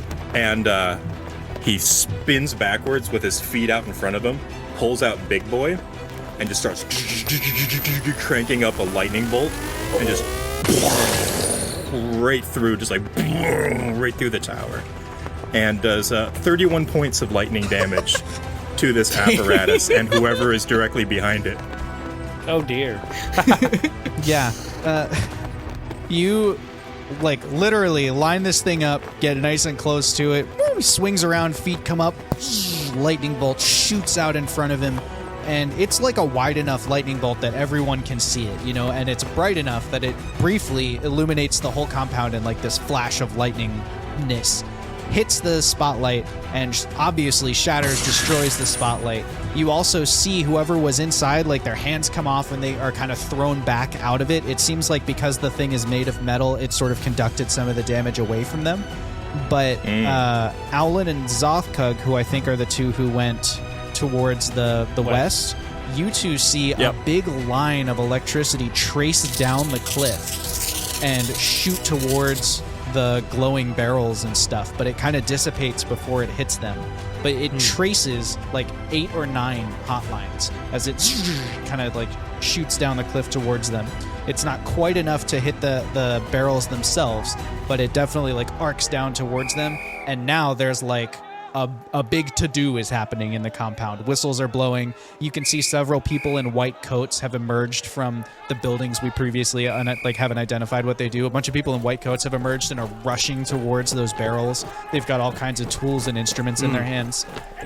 And then they're also being escorted by a couple of security goons while more of them are rushing out the gate. And there are several now who are going up the stairs in the tower. As you can see atop the wall, it looks like all of the tower watches are running over towards the disturbance by the tower. One of them is just close enough that they actually take a knee, bring up a long kind of cylindrical object, and take aim at Jebediah. And they attack him with a 15. Jeb, does a 15 hit your AC? Is this physical or magical damage? This is physical damage. It's force damage. It does hit him. Okay. Oh, before I thought Jeb was just start gearing up for the fight. Now I think he's gonna get shot down. You take 18 points of damage as something slams into your shoulder. It is a small projectile, and it leaves a little cut. It leaves a big cut, and there is like a puff of pink mist. I also rolled my my hex damage that Grubhub gave me. And there's like a bit of the coat and uniform that's like blasted off as well. Okay. It's a pretty serious hit there as something shoots into him. Savage, you recognize another rifle when you see one. He was clearly shot. Mm-hmm. Is he falling now, I guess? No, he's still up there. Okay. At this point, is the only guard that... Can I see this guard? Because I'm on the ground, right? I can't see that. You can just see like a silhouette up on top of the wall. All right. Is there anybody around me? Yes, but they're all looking towards the commotion and running in that direction. Okay. There are some people behind you and some people in front of you, but you could probably move somewhere that you are not being directly looked at by anybody. Yeah, I'm gonna go get to a concealed spot. I'm gonna pull my rifle out and to go ahead and fold it back into one piece, and go ahead and take aim and try to take this man out with one shot. That way, he's no more of a threat to Jeb. Do it. Things are really hitting the fan real fast. Lots of spoons hitting the fan. We got 16. You hit him. Let's go. It takes 16 damage. Nice. Jeb, if you happened to glance back along the wall, what you would see is the guy who took a knee and shot at you you see his like left hand just sort of vanishes. It's like blown off of his body as he swings out of view, and as he falls, he actually trips the next guy over him, and so there's a slight pileup that's preventing other people from getting to you. It'll only give them 1 round, but it gives you 1 round where they can't run any closer. All right. Did I see the jolt and residual electricity travel down the hotline? Yeah, you did it, and you were looking right at it. So I am going to keep heading towards there and follow that hotline down, and I'm going to ready another lightning bolt for what I presume is a battery. Oh, if does Alan see him start flying down that direction? Yeah. Music. Alan, okay, so imagine this happening. They're sprinting towards the battery. They're like, all right, this is the next place we're gonna go. Alan sees what he just did to the spotlight. He sees him turn towards where they're running to. He like takes both hands, puts them on Zothkug. It's like, other way! We're going the other way! And starts running out. I think he's gonna try to go for I think elevation change machine is the next best tactic for finding where our quarry is. So I think he's gonna like try to point Zothkug towards the elevation change machine and start running that way. Yep, I will The follow. elevation change machine, just to be clear, is in the closest building to the batteries, or on the outside of that building. However, there's still a little bit of distance between it and the batteries. Okay. It maybe might not get hit in the collateral of what might maybe be a big explosion of what maybe are batteries. Okay. Well then, everything that Alan just did, but he's just pointing directly at that building now, and it's just like we need to get there as fast as possible. Okay. And like just trying to like using all movement speed, like just trying to get there. Let me see how to make this. I'm trying to figure out how do we determine who gets there first. Because Jeb's definitely not going to see Athletics. you. The speed at which he's moving, like he's not going to be able to take in who the bodies running on the ground are. Yeah. So how about? Well, okay, wait. I'll do the math. You guys get there first. I just did the math. You literally get there first by like a round and a half. Okay. So Okay. you. Alan going has a down. speed of 40 Yeah. normally, so okay. Zoth has That's a fine. speed of 30. You guys make it to the elevation change machine. Jeb is like so close to within range. You can see him ratcheting up his gun as he's moving. Like he's turning up the spool. Alan, you get to the cage area and you can see that it wants a key.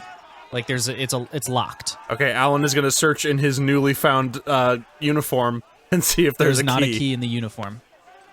Zoth Nope. will look in his. Give it a key. Oh. A large metal and sharp key. Oh shoot! Alan is thinking into his. Is this like a artificer metal grated door? Or is it things. like a It's like solid chain door? link. Oh, okay. Oh, we just need to get in. It's only to get in. Yeah. Oh, well then Alan's gonna try to break whatever it like this chain whatever it is. He's gonna try to break it down. Chad says the key is a strength check. Yeah. Yeah. Roll. You're definitely gonna hit it from this close. So just roll your damage. Alan's gonna try to hit it with his scimitar. No, greatsword. It's a great sword. You're a great sword. I'm gonna roll one tension die just because this is kind of a reckless thing to do with a bunch of people like out and about next to you. They're not focused on us. 8 damage. Okay, you are able to break the lock and get the door open. You go inside, and now there is just like a small obelisk basically sticking out of the ground, and there's a lever on the side of it. Zoth will pull the lever. I would assume it would be the pull the lever. However, last time we had It this. begins descending as Zoth pulls the lever. Okay. At that moment, Jebediah Peppermint has come in range of the batteries. Let me roll my 8d6 real quick. Dang. That is 31 points of damage as you.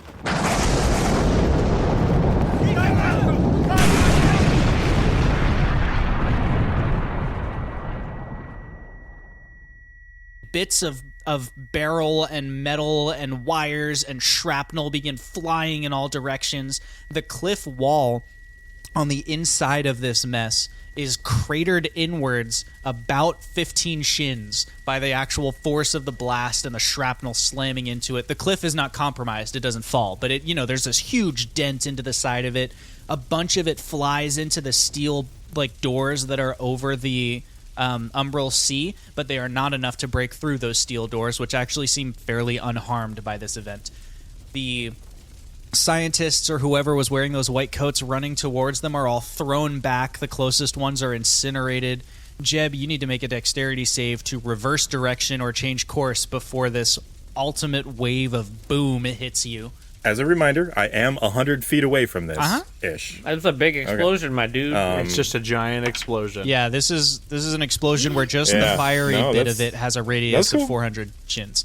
So yep, that is a 18. I rolled good, guys, because I have bad dex. You are able to basically like push off of the wall, so you make your turn like it's almost like a right angle turn, and you're able to like fly in any direction. But you like can stop your momentum and move you. So do you go up, out? Like what direction do you want to go to get clear? I'm going up. I'm just gonna add some verticality. You just spin around and go straight up. Straight up. You are being chased by the like fire. It's like licking at your feet, and the smoke tendrils are curling around you as your jacket flaps in the wind, and you rush towards the sky.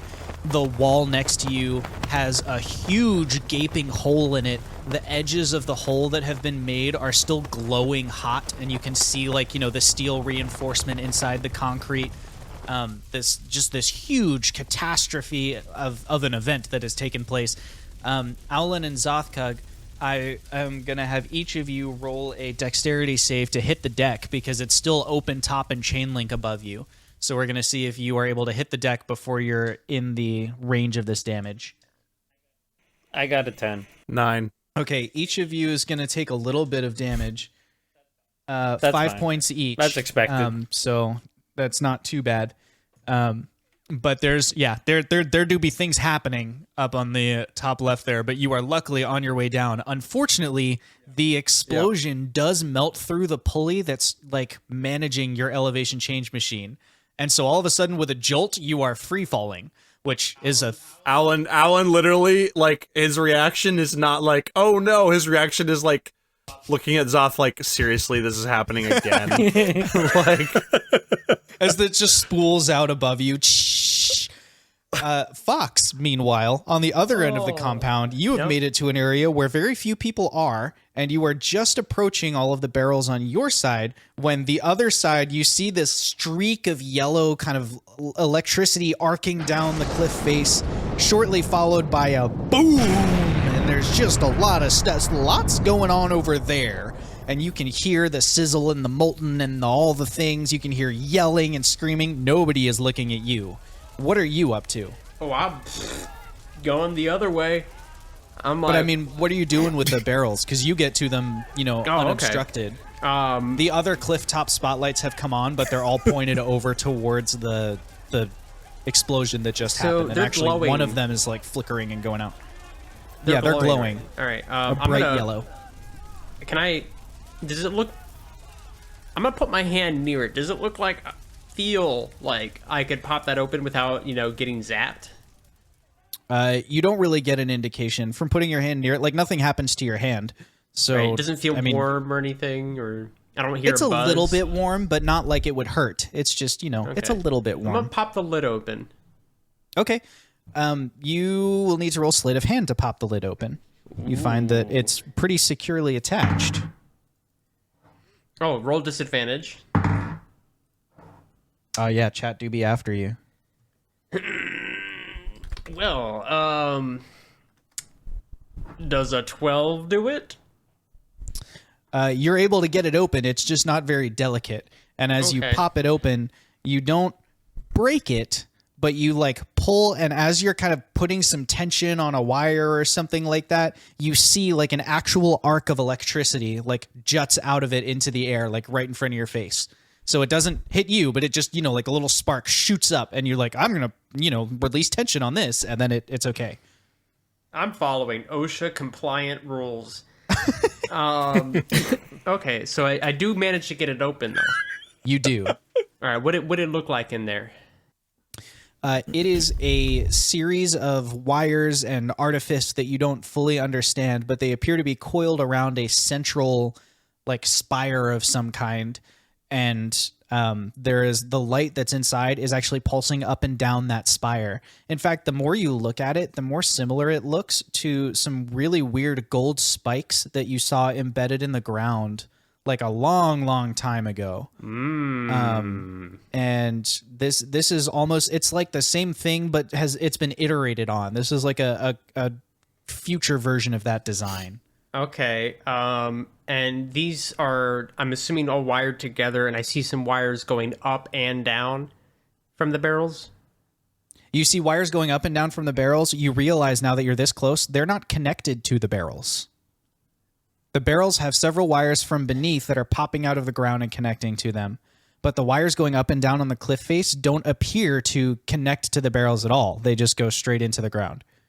All right. Well, F it. I'm going to just start cutting the wires that go up the cliff. How many? Are we talking like 5, 20, 100? There's 8 of them.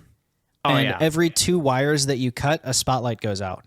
Yeah, I'm just going to go like... All 4 of the spotlights just snap out and are gone. Savage, from your vantage point, still above ground, but behind the conflagration that is Jebediah's work, you can see the spotlights that had all swung over that direction. All of them have gone out. So it's now dark and therefore convenient for your wood elf self. And you have like a pretty good view of what's going on. What are you doing? Well, now that everybody has seemed to go on their own side missions at the moment, I'm going to go back to mine and try to find the warehouse. Okay, the warehouse is right next to you, and right now, as far as you can tell, nobody is outside it guarding it. Okay, yes, I was my next question, the guards. So I'm going to go ahead and do another, I guess, perception check and put my ear up to the door. Sure. Roll your perception check. 26. 26. You're listening at the door. You are confident there's nobody on the other side. All right. I'm going to check to see if the door is locked. The door is locked. I'm going to take out my lockpicking kit. Yeah, you are. I believe, yep, I have one. Haha. Roll sleight of hand. Okay, so 18. 18. That lock is no match for you. You know, a half second and you've clicked in. You're like, amateurs. Mm-hmm. The door is ready to be opened. I'm going to slightly open it, like as a peek, but I'm not going to be in front of the door as I open it. Okay. Like, I'm going to slowly open it and peer in from the side. It creaks a little bit as you push it open, but you don't hear anything from the other side. Because you're next to it, you can see like just a little sliver of what's in the room beyond, and all you can see is catwalk. It's like metal grating as a floor. So this is the warehouse actually has like a subfloor that goes down from ground level. Seeing that the immediate coast is clear, I'm going to go ahead and open the door fully. Are the lights on? The lights are off. In fact, all the power is off for some reason. That's right. Weird. So I'm going to, there's no problem for me. I got my dark vision. So I'm going to go ahead and Savage is just going to look around. As you said, it's only a grate floor. Is there a ladder or a stairwell? Now that you're inside, you can see that each floor has a catwalk that goes around it. So there are 4 floors above you. There are 3 floors beneath you. So a total of 7 floors tall. And the floor you're on is like, there is no floor to it. So it's really 2 stories high.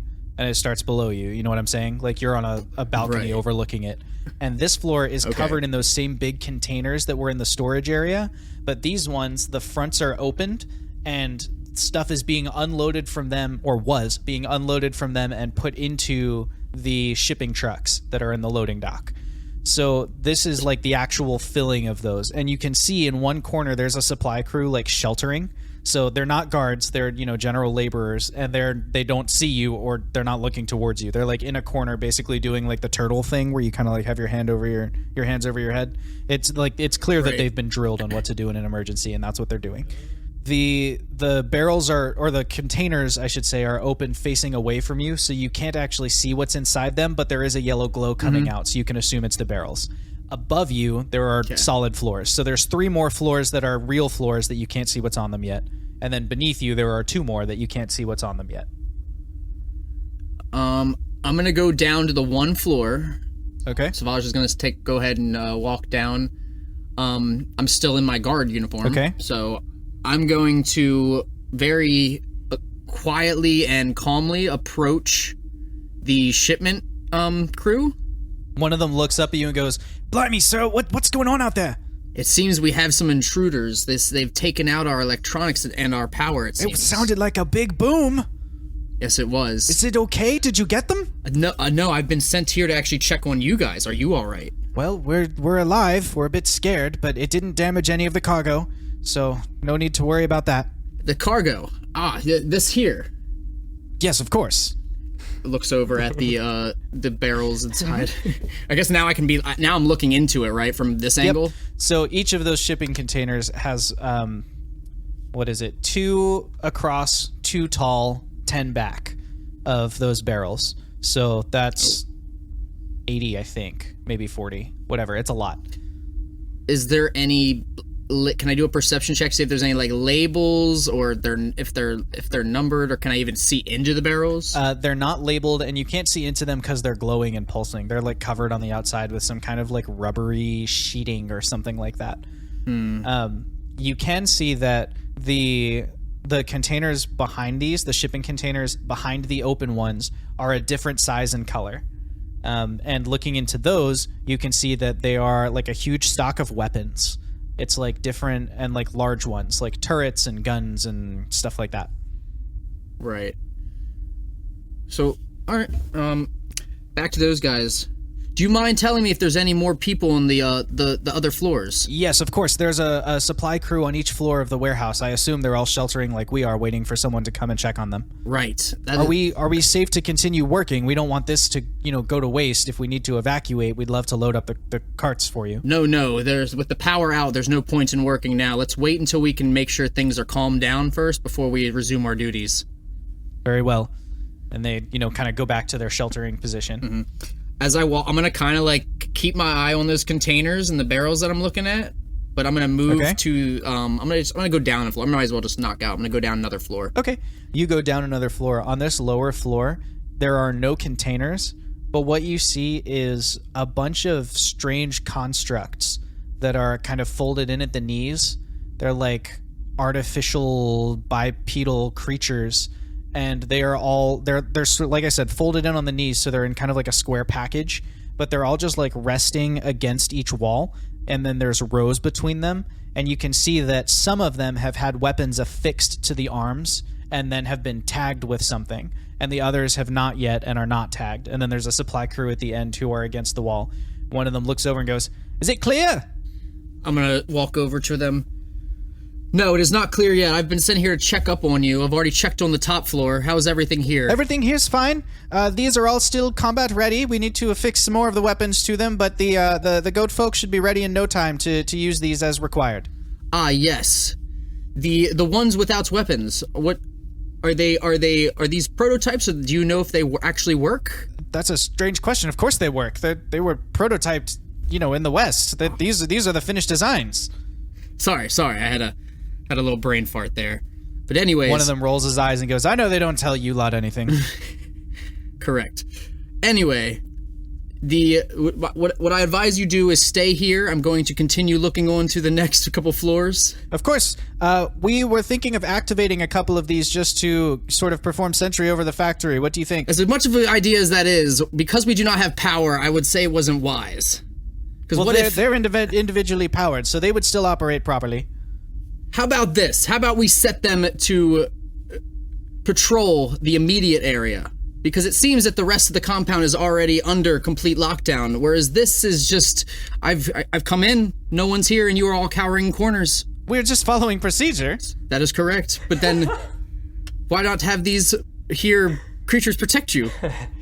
That's what I was asking. Then I would say turn them on. Good. And one of them runs over to a couple of the constructs that are crouched down, the ones with weapons affixed, rips the tags off and goes, "I've been wanting to do this for so long." Reaches into the back and winds something up, and as he winds or like twists or whatever is happening, they slowly like stand up, and you can see that they are fully like 6 or 7 feet tall.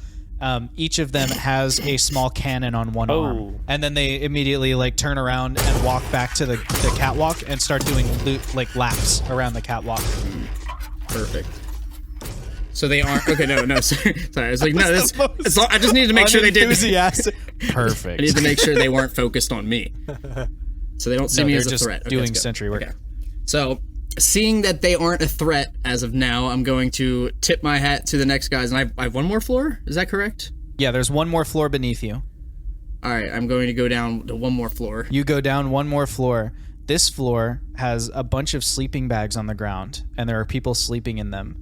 There is a pool of water at the center of the floor, a small circular pool of water, and it is so dark down here that you can't make out anything that's in the would be in the pool of water. You can't. It just looks black. But everybody who's on this floor is like sleeping or unconscious or something. Like they're all just laying there on their bedrolls. Can I go up and smell the liquid? It's very benzene-y. In fact, the smell is pretty strong. You better make a wisdom save. Okay. Ah! Crap. Oh no. No pixel avatar Oh, for you. no.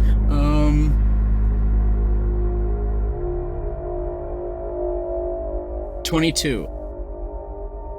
As you're sniffing the water, you feel something like your thoughts almost get like sludgy, like your processing gets a little slow, and you're like, something's weird here. But you're able to kind of like, you like shake your head and jog yourself. I'm going out to quickly of it. back off, and before I leave, I want to do a quick perception check on somebody who's maybe like close by to see if like they look some sort of way, like they just don't like if there's something wrong with their skin or if their eyes or if they're actually even awake.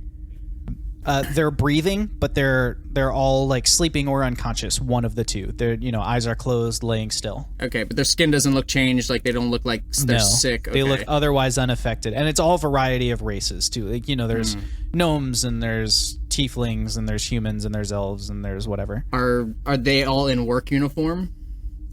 Is that do I see them? They're all in private security goons uniforms. Right. Okay. I guess with that knowledge, Savage is going to go ahead and get out of that situation because it does not seem like a place he wants to stay. Okay. And at this point, I'm going to head back up to the floor I came in on. Yeah.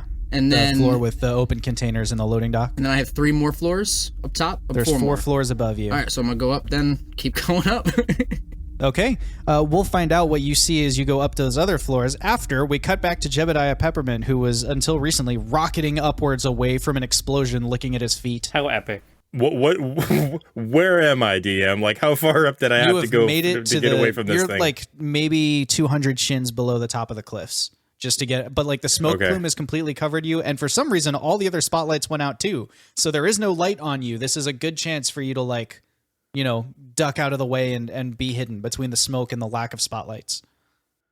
About how much time do you think has gone by since this whole escapade started?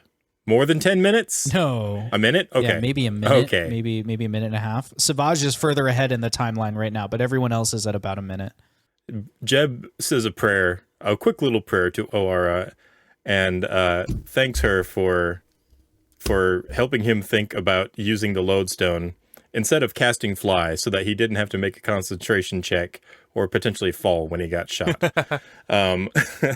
He's going to pull reach into his bag for his potion of healing.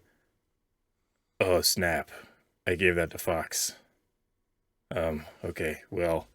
He kind of bandages up his arm a little bit, takes a stock, starts looking around. All right, where's a good spot for me to see if I can find the guys? Well, how about... Sorry, did you say you landed on top of the cliff? No, he's just kind of floating up there.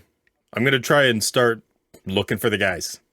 It's all dark now, so it's going to be kind of... And it's like night, right? Isn't it? And there's smoke curling around you, and everyone else is still looking towards you right now, like towards that spot. So he imagines that without all that happening, he could probably buzz around through the sky and stay pretty covered with it being dark and everything.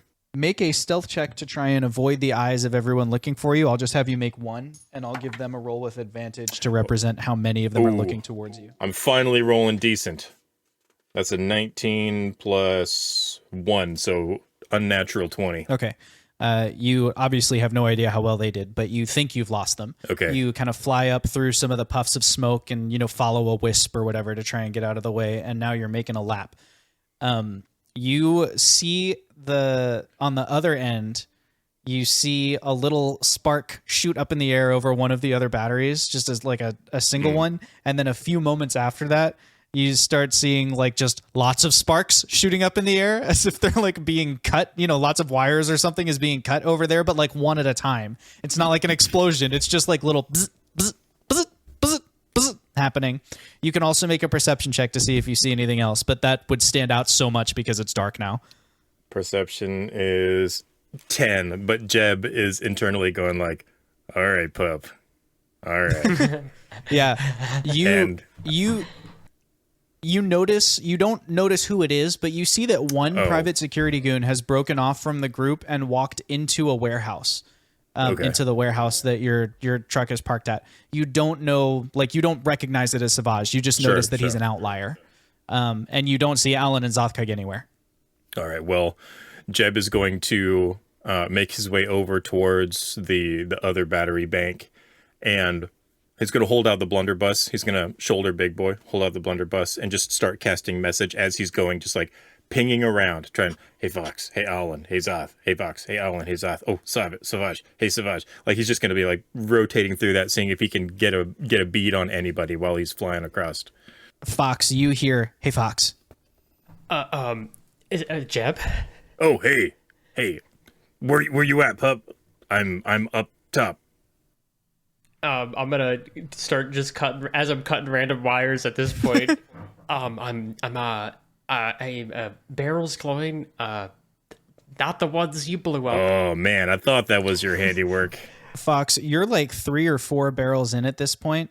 It's it's getting warmer and stuff as you cut through these, but on one of them you cut it and like I don't know, maybe something went weird with the knife, maybe something different happened, but like all at once the whole spike kind of separates from inside and like falls towards you and kind of lands against your arm as you're cutting, and you get this flash of something like mentally. It's like for just a half second you are face to face with some being you've never seen before, some creature, something, and then it's gone again. Whoa. I'm smelling too many fumes, man. I am heading down to Fox. Okay. You move down to join Fox. Owlin and Xoth, you are descending at great speed on a broken elevation change machine. If Alan could do this to someone else, he would, but he's going to cast False Life on himself to give him some extra temporary hit points. Josh, can I see the bottom? No, there's like a floor underneath you, like of the elevation change machine. Okay. Then how far from the top are we? In this brief when we started moment, falling, you feel that you have fallen 40 shins or so. Okay, I'm going to cast Ultiluke's Resilient Sphere. Oh, nice. On the elevation change machine. Okay. What does that do? A sphere of a shimmering force encloses a creature or object of large size or smaller. Does this classify fit in large? Okay. So we're both enclosed for the duration. Nothing, not physical objects, energy, or other spell effects can pass through the barrier, in or out through a creature in the sphere.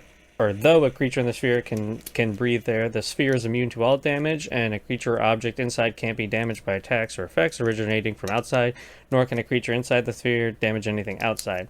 The sphere is weightless and just large enough to contain the creature and object inside. An enclosed creature can use its action to push against the sphere's walls and thus roll the sphere at up to half the creature's speed. Similarly, the globe can be picked up and moved by other creatures. It says it's weightless, so we just sort of freeze in midair, I assume? It says you can't be damaged by attacks or effects originating from outside.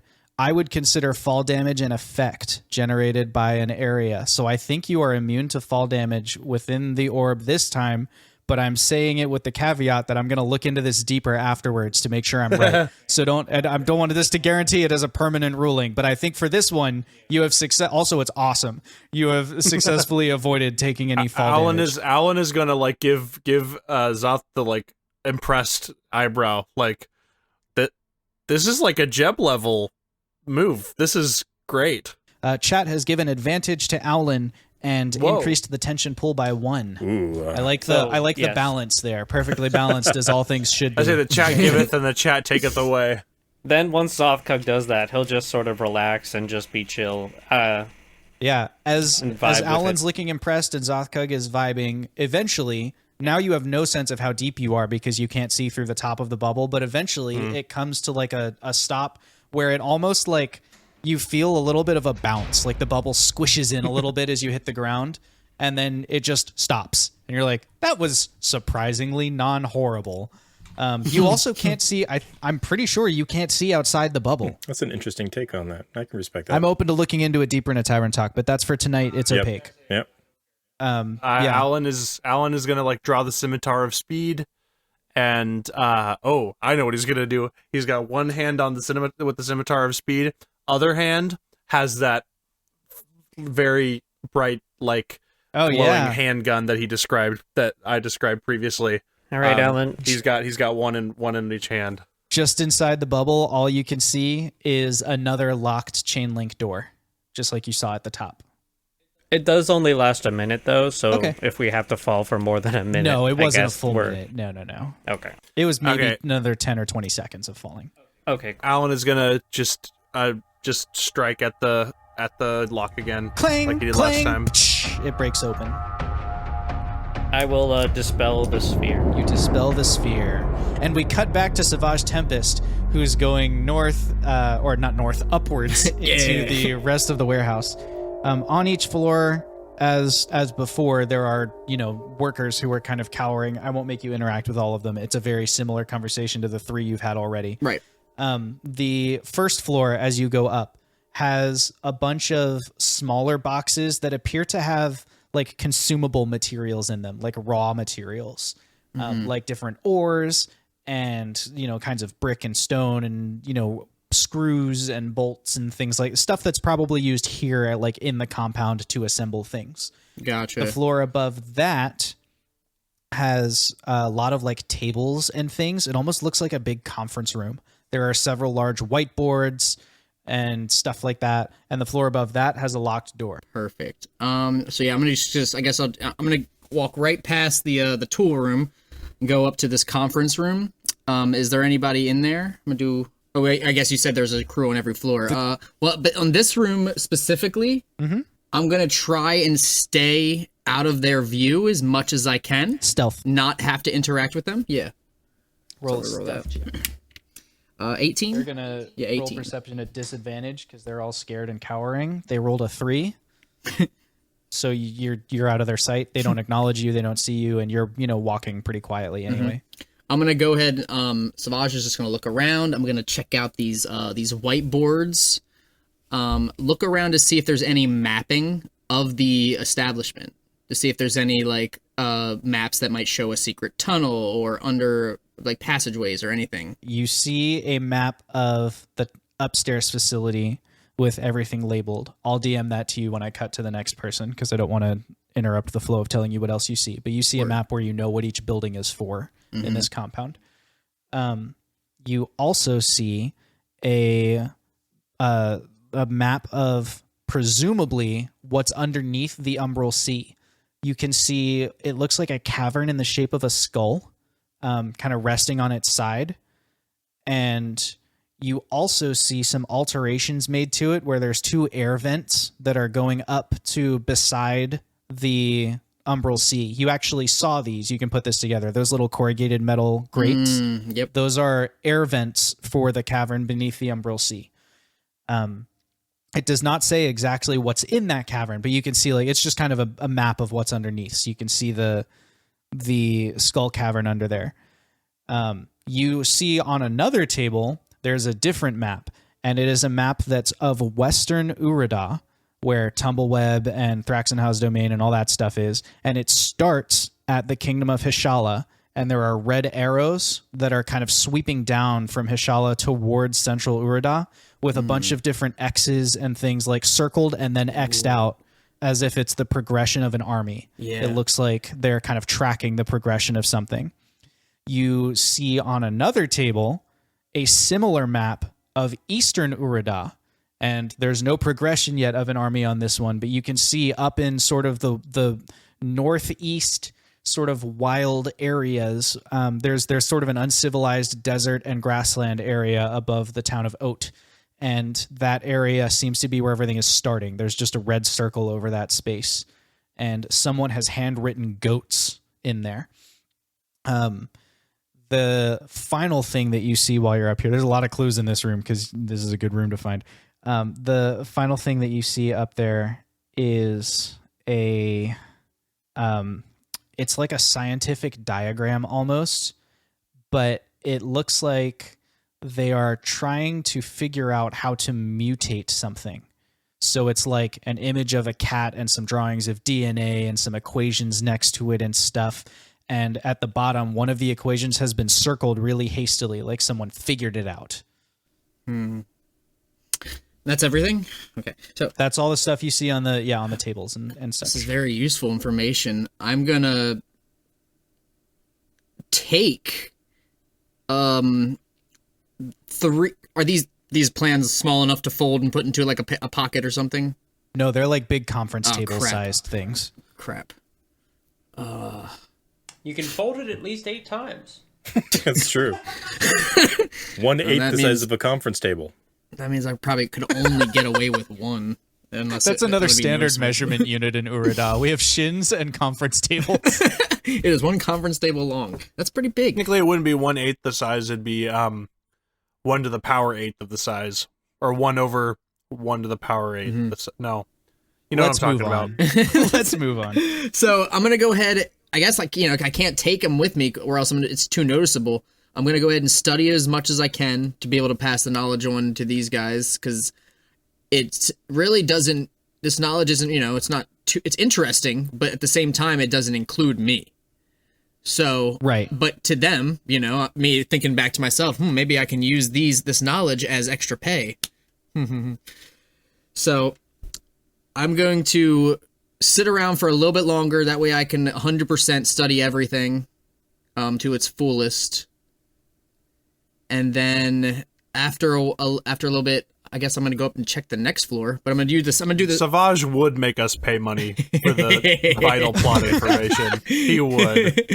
So this time I'm going to go up to the next floor, but I'm going to do the same thing. I'm going to do, I guess, no, it's just this the door. floor, you've It's got locked, the door is locked to this floor, and it's not a normal door. It's like a steel vault door, Is it a like with the big key circle or like a handle. Yeah.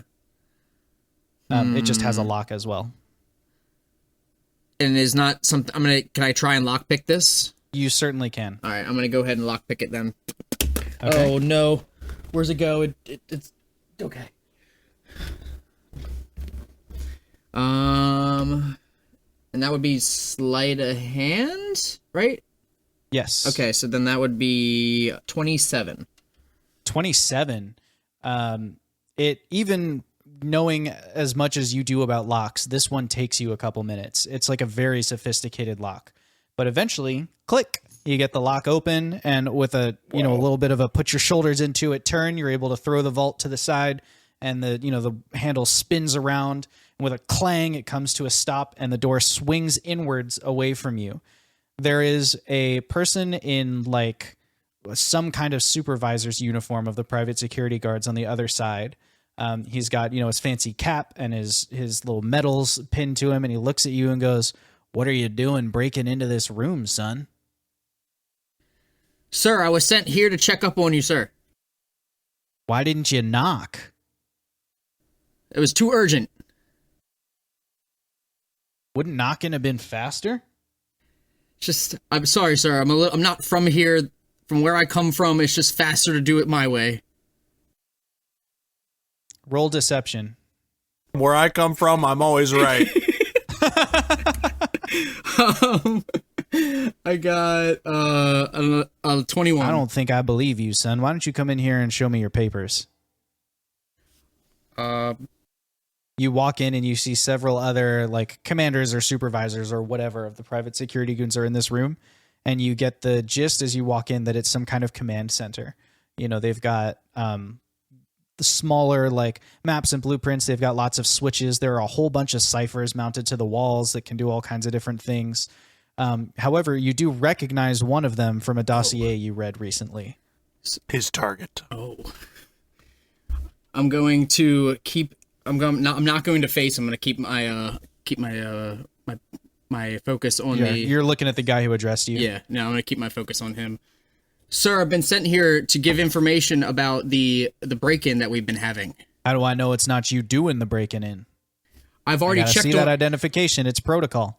Search his pockets. I guess we didn't. DM did we happen to pull any tags off of the guys that we? Oh, because you're wearing the ones you looted from the other guy on the street. Yeah. I'm gonna roll a D10. Jake's gonna tell me the number, and Wash is gonna tell me under over. 5. Under. Ooh. Under? It's a 3. You find some identification there in your pockets. Pulls it out. I'm going to look at it and study the name. It says Timothy the Second. Timothy the Second. And then I'm gonna go ahead. Is there any other knowledge that would be on this? I believe, or just a name? That's all. If there is, we'll bring it in later. Gotcha. But you so I'm gonna memorize what's on there. Yep. I'm gonna go ahead and pull it out. Here it is, sir, and hand it right to him. All right, Private Timmy. What you got to report? And he hands it back to you. Sir, I've come from each floor to report that each of the teams are safe. I was the guard that was outside, but I believe that the other guards have run out to see what the commotion is, so I was the only one left here to give the report. Okay. Thanks for reporting. You're good to go.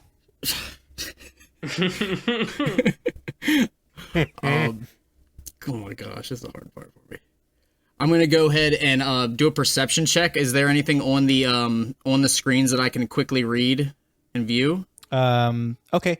You're gonna see if you can see anything on the screens. We're gonna cut back to Jeb and Fox, who are standing over some barrels that have been broken recently. All right, so it looks like you got everything shut down. These things they can blow up, so we'd kind of need to move away from them. Do you know where the other guys are? I just told him to go to the other battery bank, but I'm assuming they probably, after what I saw, they probably didn't actually go straight to it after they saw it. I'm assuming they're fine. Okay. Well, I hope they weren't there, because there isn't there anymore. Okay. I'm gonna look around. Josh, do I see anything like nearby? Perhaps like a, I don't know, change of elevation machine?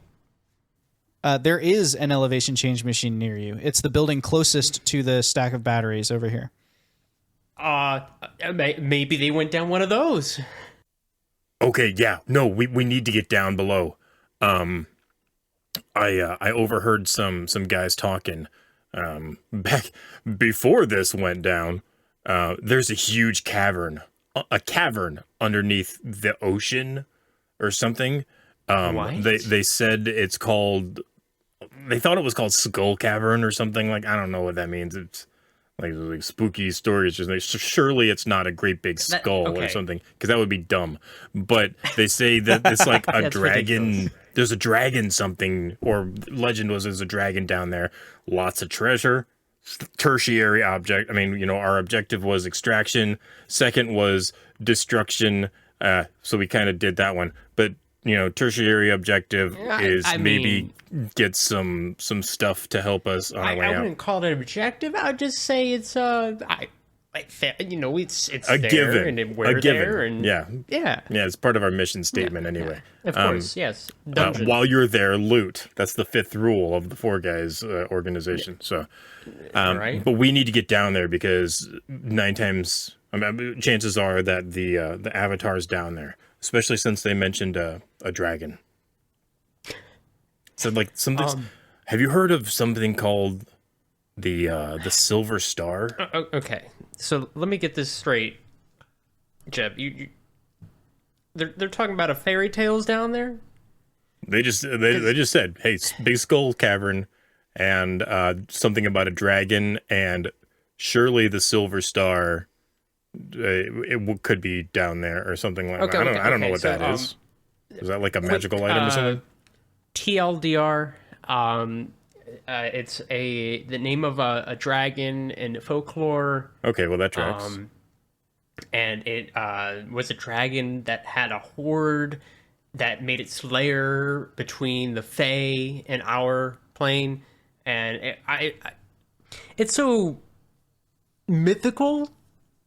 Fox. They have to be using it as a code name for something. Pup. And Jeb just like grabs his hips and like shakes him a little bit. He would grab his shoulders, but he grabs his hips. He's too short. Yeah, and grabs his hips and he's like, we are trying to find the avatars. Why do you say myth or old story? Like, come on. Like, we've been in contact with gods, and don't you think it's like, oh, hey, maybe there's something to this? Can I just have one thing? Just one thing. What? Sure, as long as it's not wrong. Not be real instead of just, a fun story or a myth or just one. Why do you want them to be fake? Those are awesome. I don't want them to be fake. I just don't want my worldview to have been immediately everything you ever heard. It's all real. That no one ever exaggerated. It was. Hey, look, I'm struggling. I'm just struggling. Wrapping my mind around all this still. Okay? You remember when we first found that way station and we first met each other, and you were like, there's more weird than this, and I was like, oh yeah, you just kind of gotta lean into the weird. We're leaning into the weird, man, and until this is over, it's not. I know you're right. It's not gonna not be weird. I know you're right. I was just really, really hoping for like. I think we got obviously have to keep moving on, and there's like guards like running around in the background and like sirens blaring and stuff like that. And he's like, we obviously need to move on, but I just need you to understand that I am a country bumpkin who can now cast magic and is in possession of a rod that contains the collective knowledge of the past 32,000 ages or whatever. And you are literally a person who can change your physical being into different shapes, and you're like, oh, I wish wood fairy tale wasn't right because it's weird. Okay. You realize how this sounds, right? Like, I have nothing, absolutely nothing but love for you. But you realize this is a little much. So that is not strange to me. I was born that way. Second of all, I have no other retort. All right. Okay. Let's go. We need to go down. All right, and on the way, we're gonna look and see if there's a Xoth hand or an owlin foot somewhere, and hopefully we don't find one, and we'll meet them down below. That's okay. so dark. So I'm sorry, I'm going to pause us for a second and pull us out of the flow of the game for just a moment, because at the moment we are arranging things so that the Four Guys Ventures and Vibes crew are all headed down to whatever is next, and Savage is not.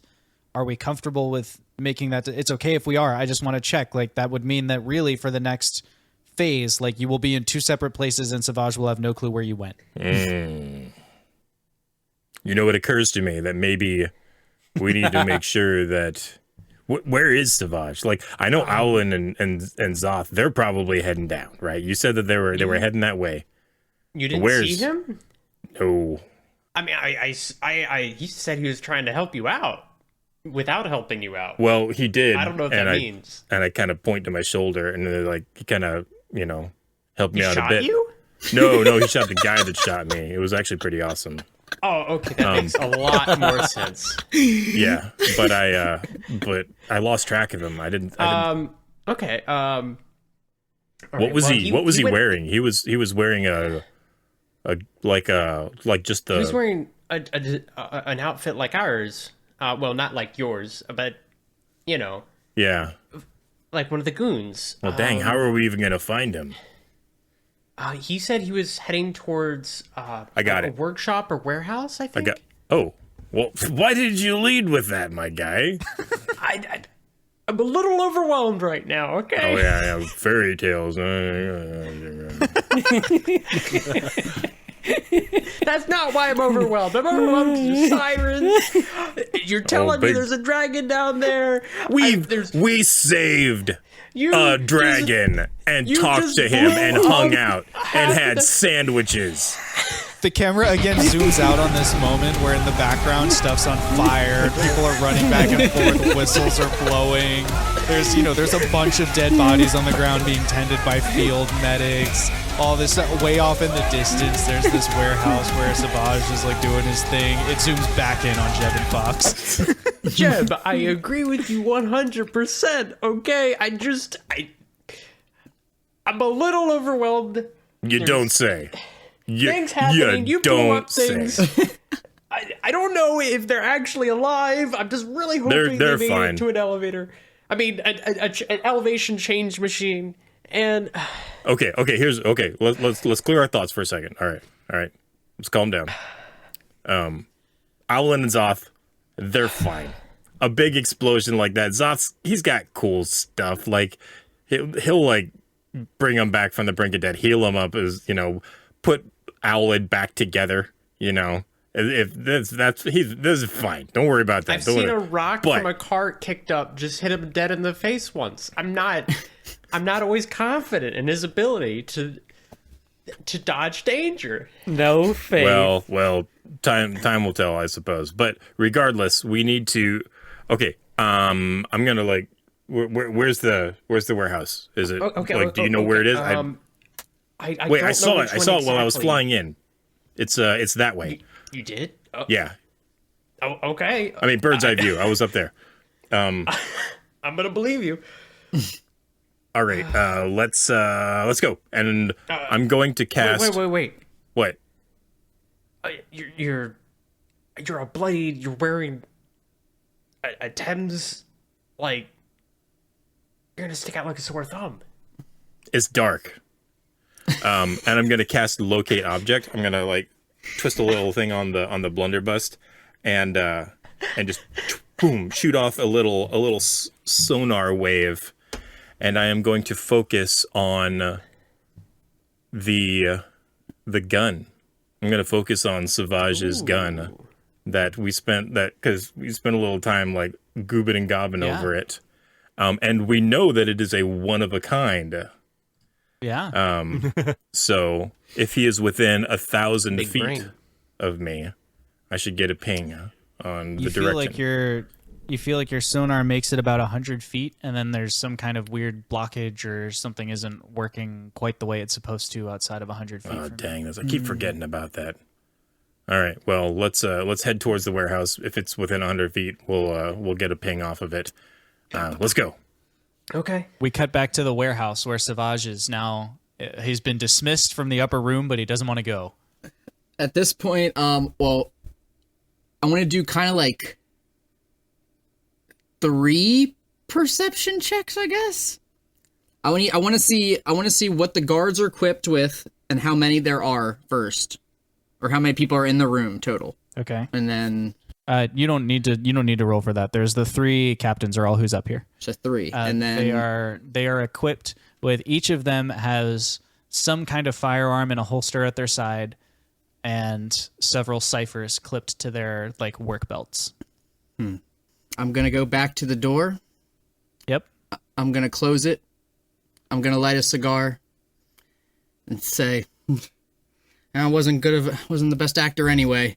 And I'm gonna immediately turn around and use Horde Breaker, and I'm gonna take out 2 of them and leave my target alive. Horde Breaker, once on each of your turns when you make a weapon attack, you can make another attack with the same weapon against a different creature that is within 5 feet of the original target and within range. You knocked them both to unconscious with your swords. Great move. All right, and with that being said, I now raise my gun to my target, but I don't He pull it. also has drawn his gun and has it raised at you. So it is just a standoff at the moment. It sure is. I'm gonna go on and just exhale my cigar. How's it going, Ernest? I'm gonna call him out. Who are you? Wait. I know those eyes.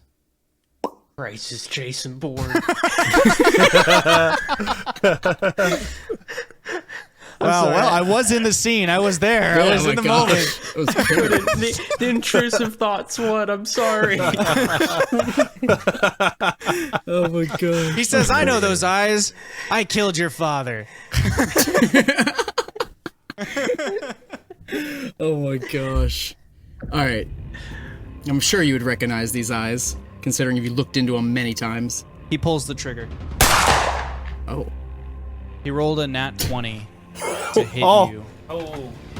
Oh, 26 points of damage.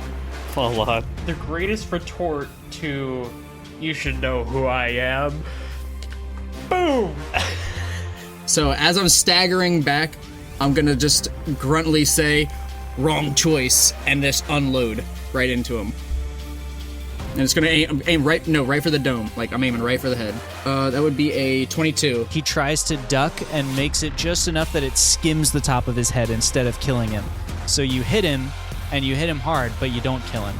He spins, kind of spins with it with the practiced ease of a fighter who knows his craft, drops his handgun, and draws a cipher out of, off of his belt. He smashes a button on it and casts the spell Magic Missile against you. You take a total of 9 points of damage as 4 little jets of force kind of smack into you. And then he's going to just leap towards you. So he hasn't cleared the whole room yet. You have one more round before he's in close combat range, but he's trying to close the distance to turn it into a hand-to-hand fight. Well, I still, at this point, I'm throwing down my gun because I'm not worried about reload. But I'm going to take my short swords back out again. Now, my question is, can I use... no, I guess I can't use Horde Breaker on the same target. Yeah, because it has to be a group. But you do have 2-weapon fighting, I think. Yeah. You can hit him with both swords. I'm about to say, this is my only chance. It's either that, or... Yeah, no, I'm just going to... Yeah, I'm gonna you're go close in. range again, just Yeah, roll damage. I'm just going to go ahead and roll it. 2 swords. 18. 18 points of damage. So you slice him twice, and he is now bloodied, but still not on the ground. He's got these 2 big slashes right across his chest, but he finally finishes closing the distance and just grabs you in a grapple and tries to shove you to the floor. Make a strength save to keep your feet as he attempts to just shove you to the ground. Well, I got a 20, so then 21. He tries to shove you to the ground, and he locks hands with you, and you don't move an inch. He just headbutts you instead. You take 2 points of damage. All right, I'm going to basically bring my head back up, spit out my cigar, exhale in his face, and then match him with another headbutt as hard as I possibly can. 4, I guess? Yeah. 4 points of damage. Yeah. He lets go of the grapple, and he goes for a gut punch, so it's still just an unarmed attack at you again. 4 points of damage. At this point, I'm just gonna go ahead and finish the job. I have my 2 swords still in my hands. I'm gonna go for just a clean cut of the head. Yeah, 19. You kill him. He falls to the ground, lifeless at your feet, just as Jeb and Fox burst in through the closed but not locked door. Oh, you did lock it. So you just hear knocking, hammering on the door because Jeb and Fox, you heard the gunshot and your locate object has pinged. Yeah. So you were able to figure out where he is. Fox, can you pick this? All right. Are you in there? Are you okay?